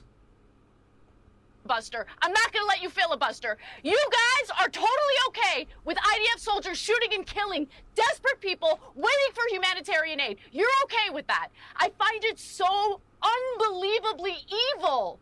Unbelievably evil. It shocks my conscience and my soul that people as evil as this exist in this world. Okay? Watching these images, looking at these videos, seeing all these kids desperate, hungry, parentless, trapped in Gaza. Look at his dead eyes. He couldn't give a fuck. Look at him. What an absolute fucking... What a little fucking ghoul. Oh, God, these people are scum. And you're sitting here and you're defending it. I can't stand it. I can't listen to it. The filibustering is unbearable. It's unbearable. And what I tell you what, I can't take it. How can you watch all those kids die? Okay, let me bring Gideon back in here. Will you call on Hamas right now to surrender and release the hostages? Do it. Do it right now. Say, I am called out Hamas. Oh, do you condemn... They're still doing it 2 years later. They're doing, will you condemn Hamas? Sorry, Hamas. Who is she talking to? Some praggy, you cockhead. Who cares?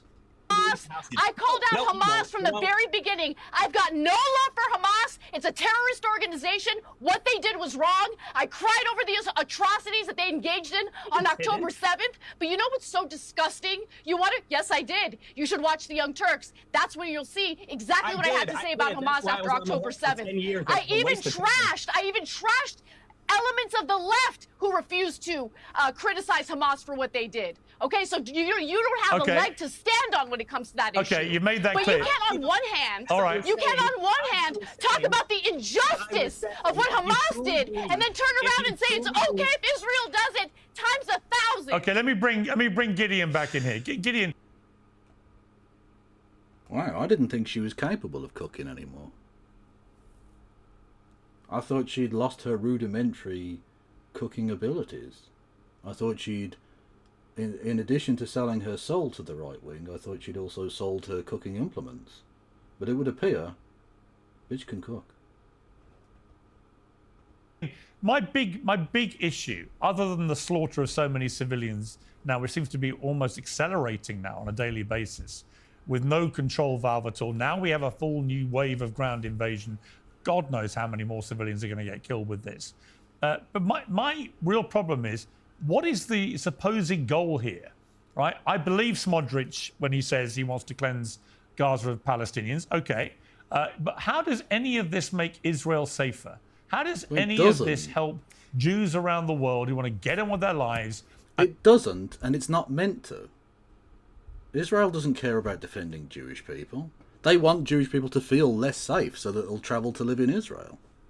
Not have to feel threatened when they walk out of their front door. How does any of this do anything but what the critics of it, including allies and friends of Israel, say is just fomenting the hatred, fomenting the ideology that Israel just wants to kill all the Arabs it can, which I don't believe is what they want to do at all.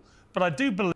Well, hang on, if you've got members of the government saying that that's what they want to do, and he hasn't been fired from the government, like if a government minister comes out and says some heinous shit, you would expect them to be fired for saying the really, really heinous shit. Like, oh, we want to cleanse all of Palestine. We want to get rid of all Arabs from the Gaza Strip. He hasn't been fired from his position. He's still in the cabinet right now. So you have to assume that the government is at least okay with that. It's fine with the concept of killing all of them.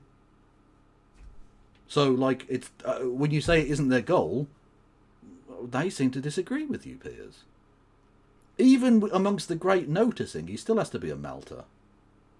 He still has to be an absolute fucking minge. For no reason. Like, he still hasn't learned. I believe that out of what happened October the 7th, there's been a collective meltdown of common sense from Israel's government. And they're now just on a never-ending rampage with no apparent goal, which makes any sense to anybody else. Here we differ, Piers. I used to think like you until the recent weeks. Now I'm so deeply convinced that there is a goal, a very clear goal. Yeah. And the goal is the ethnic cleansing of Gaza. It is systematic, it is well planned. And listen to what I have to say. All the Holocaust in history started with moving populations and concentrating them in one concentration camp. Israel is doing it by the time we are talking now. Secondly, Israel is destroying the Gaza Strip systematically. It's not anymore a building here, a headquarters there, a school here, a shelter there. No, it's systematic destruction with huge companies who do it for a lot of money. Destruction of Gaza, which will make it unlivable. It's a very good point, but also I do like that poster. I'm not alone, I have books. It's kind of beautiful. Ladies and gentlemen, we got him. Victory is ours. Oi, oi, Spooky Street, welcome. Welcome to the Kevolution, friendo. We want Gaza to become unlivable in order that the Palestinians will leave Gaza.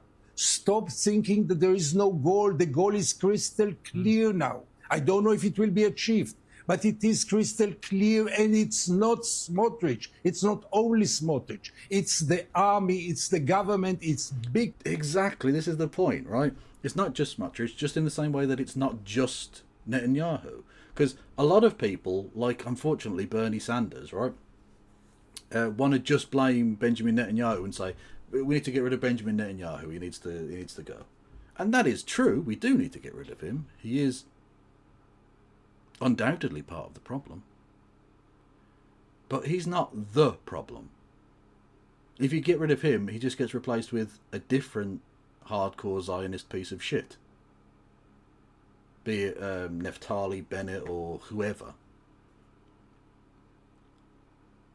Like, he's not the issue. There is a much deeper sickness, which is ethnic supremacism. It's ethno-nationalism. It's essentially Nazism. It's Jewish Nazism. That's the problem. It's all throughout that society. Unfortunately, there are too many people who believe actively and openly in the genocide of the Palestinian people. And that needs to fucking end, otherwise this cannot be solved. Parts of Israeli public opinion to destroy Gaza, make it unlivable, to push them to the southern part of the Gaza Strip, to put them in concentration camps in which they will be longing to the days that they were starving in the Muasa and in other places, because life there will be much more of the hell. And then, according to the plan, and they said it, whoever will want to leave will be able to leave to other countries. So we are watching by the time... And it's, again, this is why I call it the Nakba too, as well, because this is what they want. They get rid of people, and there's no right of return. They're just expelled. They're happy for them to leave, and if they don't, they'll just kill them. Monstrous. We are talking now a horrible plan, a satanic plan of ethnic cleansing of Gaza. There is a goal, it's very clear, and the world has to do something immediately to stop it before it will be too late. Shabbos, would you like to see the Palestinians out of Gaza? Do you agree with Smotrich? Absolutely not. And I'm very proud of the fact that when I was living in New York City, I drove 4 hours to Washington, D.C. pre-October 7th to protest Bassal Smotrich. Bassal Smotrich represents a fringe minority of the Israeli populace. One of the trade... Why is he in the government? Why is he in the government then? Anything? No? Okay. Trade-offs of living in a democracy, which of course Gaza is not, Iran is not, Syria is not, Lebanon is not, Jordan is not. Israel is the only democracy, and one of the trade-offs is you live with individuals who have reprehensible views. That's what living in a democracy is all about. And I'm thankful that individuals like Bassal Smotrich are not part of the war cabinet. When you talk about what are the stated aims... Oh, he's not part of the war cabinet, so that's fine. That's absolutely fine then. He's just a member of the larger, wider government. Cool. Very awesome.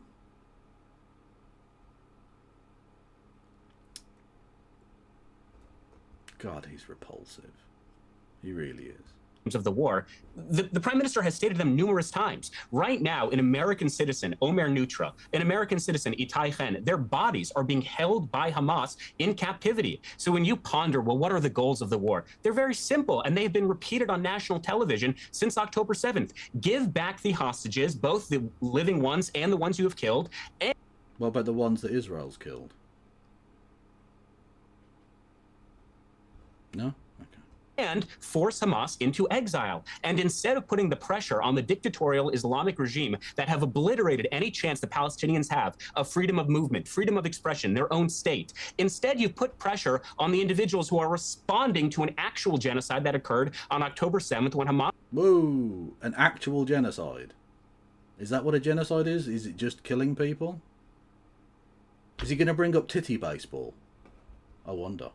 Tried to kill every last Jew they could find. I believe in a two-state solution. I believe and I want Palestinians to have their own state in the same way that Jews have their own state. The problem is there is one entity that does not believe in that, and that is the entity that is calling from the freeing of Palestine of all Jews from the river to the sea. So if you are pondering...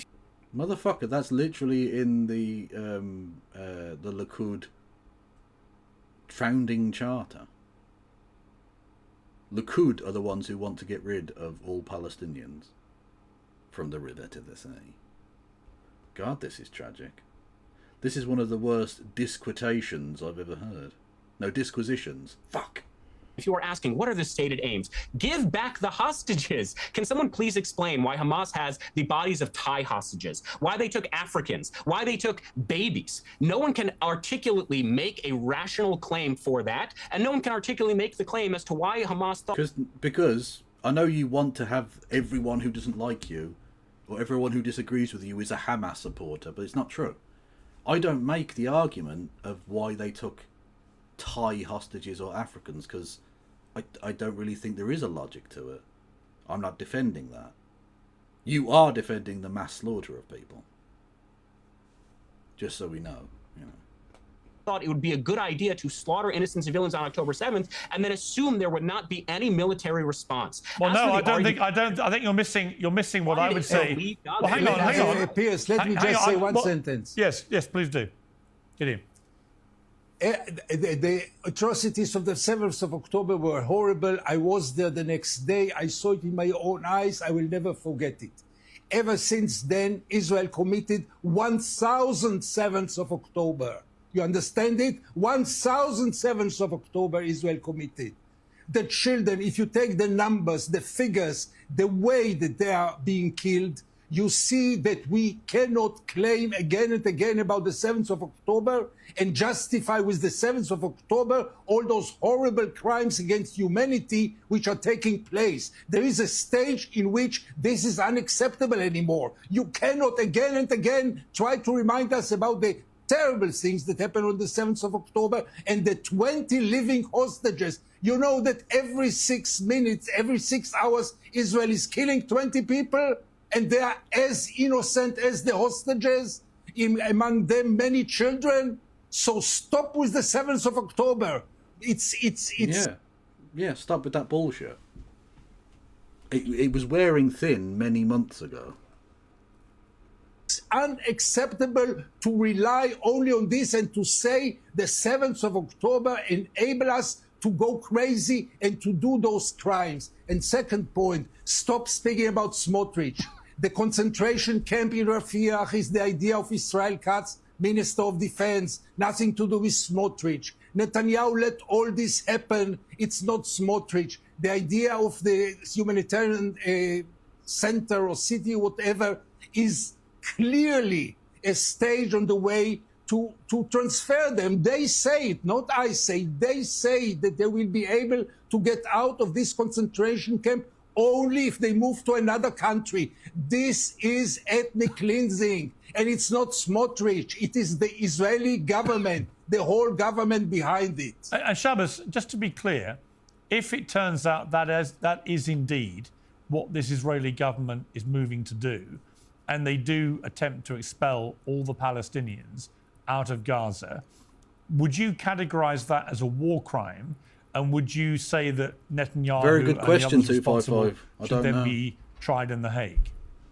Piers, let me be clear. If there is a forced permanent displacement of the Palestinian people, I will gladly go back on your show to denounce it. However, what the co-panelists are distinguishing, or excuse me, what they're blurring, is what has been done in every single war fought in modern warfare, and with what Israel seeks to be doing now, which apparently is ethnic cleansing. If you truly believe, as my co-panelists have suggested, that the Palestinian people are facing a genocide, if you truly believe that they're experiencing a discriminate bombardment, then you would do everything in your power to ensure that the innocent civilian population are safely evacuated temporarily so that Israel can kill the terrorists who have embedded themselves. Oh, and you definitely allow them back, just like you did after the Nakba, when you oh no, that's the opposite. You didn't allow people back in. So that's why they don't want to leave, because you literally won't let them back in, because it won't be temporary.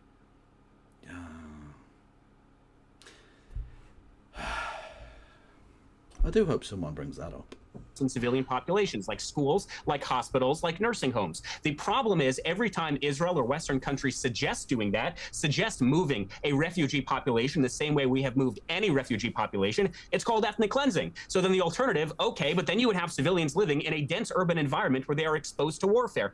And then they die because that happens as a consequence of starting a war you have no hope of losing. So it's sort of a catch-22. Either we can safely evacuate them to Egypt, which, by the way, also shares a border with Gaza and has zero interest in taking in the Palestinian population, or we can say, well, if you're not willing to safely evacuate them... Because you wouldn't allow them back in.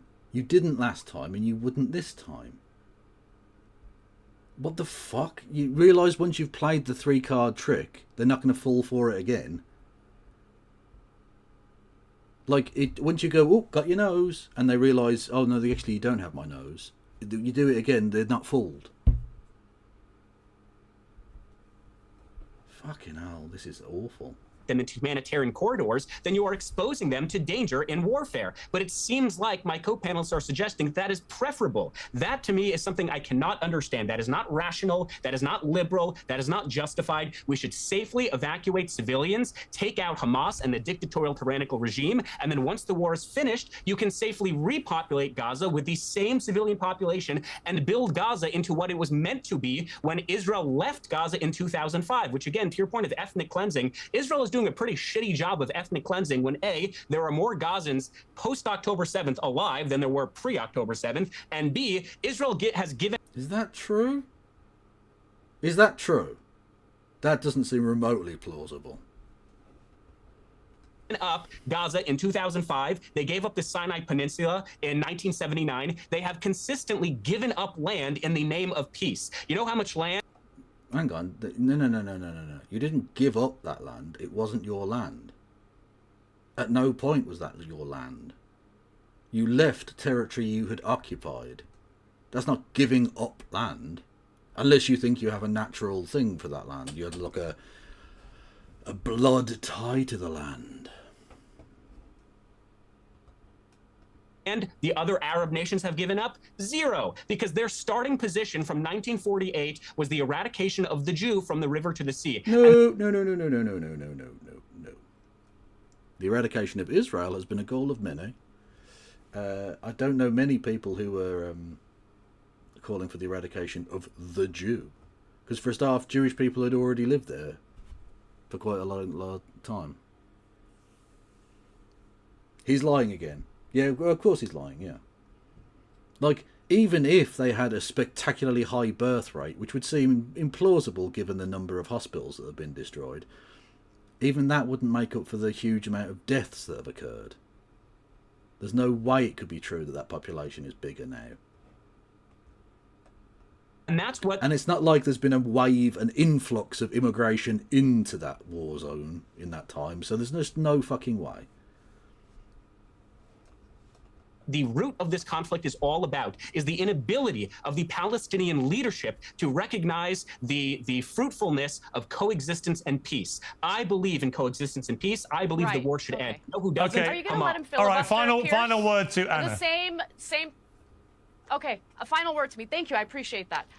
If this was really about getting the hostages back, then Israel wouldn't be raining terror on the Palestinians in the West Bank, which is a separate territory, which was not governed by Hamas, but they are raining terror on them. They're allowing these terrorist settlers to run Palestinians out of their homes. They're bulldozing homes. They're building additional illegal settlements. They're openly talking about annexing. Oh, yeah, did you see there was a Zionist... one of these IDF people who was killed when their bulldozer was going through a house and the house collapsed on the bulldozer and killed them. And I was like, yeah, good. Okay. Yep. Awesome. I'm okay with that. Like, you weren't even killed doing war. You were killed just destroying someone's house. You were a monster. I'm glad you're dead. The West Bank, by the way. So all of these talking points are so easy to dismantle. Why should Egypt clean up your mess? Why doesn't Israel absorb the Palestinian people in Tel Aviv or some other part of Israel if they're so concerned about civilians getting killed? It's because they're not concerned about civilians getting killed. They do want to ethnically cleanse. They want to force Egypt, which, by the way, is having overpopulation issues of its own, to absorb a problem that was created by Israel and the United States. And no one is under this ridiculous impression that this would just be a temporary relocation of the Palestinian people. Why did Benjamin Netanyahu use the Greater Israel map in the very beginning of this genocide? Publicly, during a press conference. He did it because this is all about the Greater Israel Project. He believes, first of all, he's totally against the Oslo Accords, has been from the very beginning. There are videos of him from when he's in his 20s talking about how the Palestinians should not be allowed to have their own state. Was that back when he lived in Philadelphia? Because people forget that. He grew up in Philadelphia. Can you legally start a band called Palestine Action? I don't think you can in Britain. I don't think you could do that. And you definitely can't say I support Palestine action, because that's illegal. That would be supporting of terrorism, and so I don't think you should say that. I would certainly never say that I support Palestine. I would never say I, Kevin Logan, support Palestine action. I would never say it. Because it's illegal. So you can't say it. So I wouldn't say it. You'll never hear me say those words. Okay? I'm bringing forward public knowledge for you, okay? This is legal advice I'm giving to you. You can thank me later, honestly. Their own right to self-determination. We're not stupid, Shabazz, okay? We're not idiots. We see it clearly. You can say whatever you want to say, and the same talking points are regurgitated over and over again. We're not buying it because we can see the facts on the ground. And Gideon Levy, let me just say to you, God bless you. Thank you so much for speaking out, because I know that there are people out there who have the wrong impression of the Israeli people overall. And I'm talking about civilian people. But there are wonderful Israelis. There are people who have the humanity in their hearts and their souls. They see what's happening. They're against it. Wonderful Jews all over the world, including here in the United States, who are protesting against the atrocities that are being committed against the Palestinian people. So thank you, because it's important for people like you to speak out, to at least provide a counter to the narratives and the lies that provide cover for the slaughter that we're seeing right now in Gaza. So thank you. Awesome. Thank you all very much. I appreciate it. That was a really nice thing to end on. Yeah. Awesome. Good stuff. Yeah. I'm on board with it. I'm on board. That was nice. It was fucking mental. It was absolutely mental having Piers Morgan and Anna Kasparian on the moral high horse which Israel had given to them. Israel just ceded all of that, ironically, all of that territory. It rarely wants to cede territory, but it ceded the fucking high ground. The Golan Heights ground, maybe. I don't know. To Piers Morgan and Anna Kasparian, which is weird because they're both wankers. Anyway, that was a ride, absolutely. Shall we see who's going on YouTube, shall we? Because it is nearly 1 in the morning, so I've got to get to bed. Actually, I might have a shower first. I'm a bit sweaty. Is there anything going on there? Not really.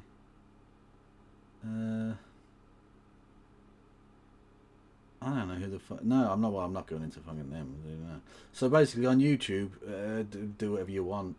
Go and chill somewhere. I don't know. Who's going on twitch.tv/whatever?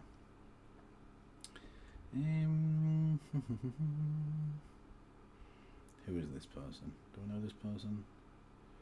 No. Apologists to the lowest of the low? Who's Taylor X? Oh, it's a atheist thing. Hey, Cosmopolitics is going. Hey, we'll go over to Cosmopolitics because they're good people. Oh, Mad Cat's going. Oh, okay, we'll go over to Mad Cat. Yeah, cool. Go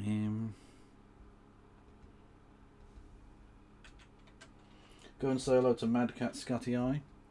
Mad Cat. There she is. And yes. I will check back in with you all, well, technically today, I suppose, later today, and stay beautiful, yeah? Free Palestine, obviously. No pass around.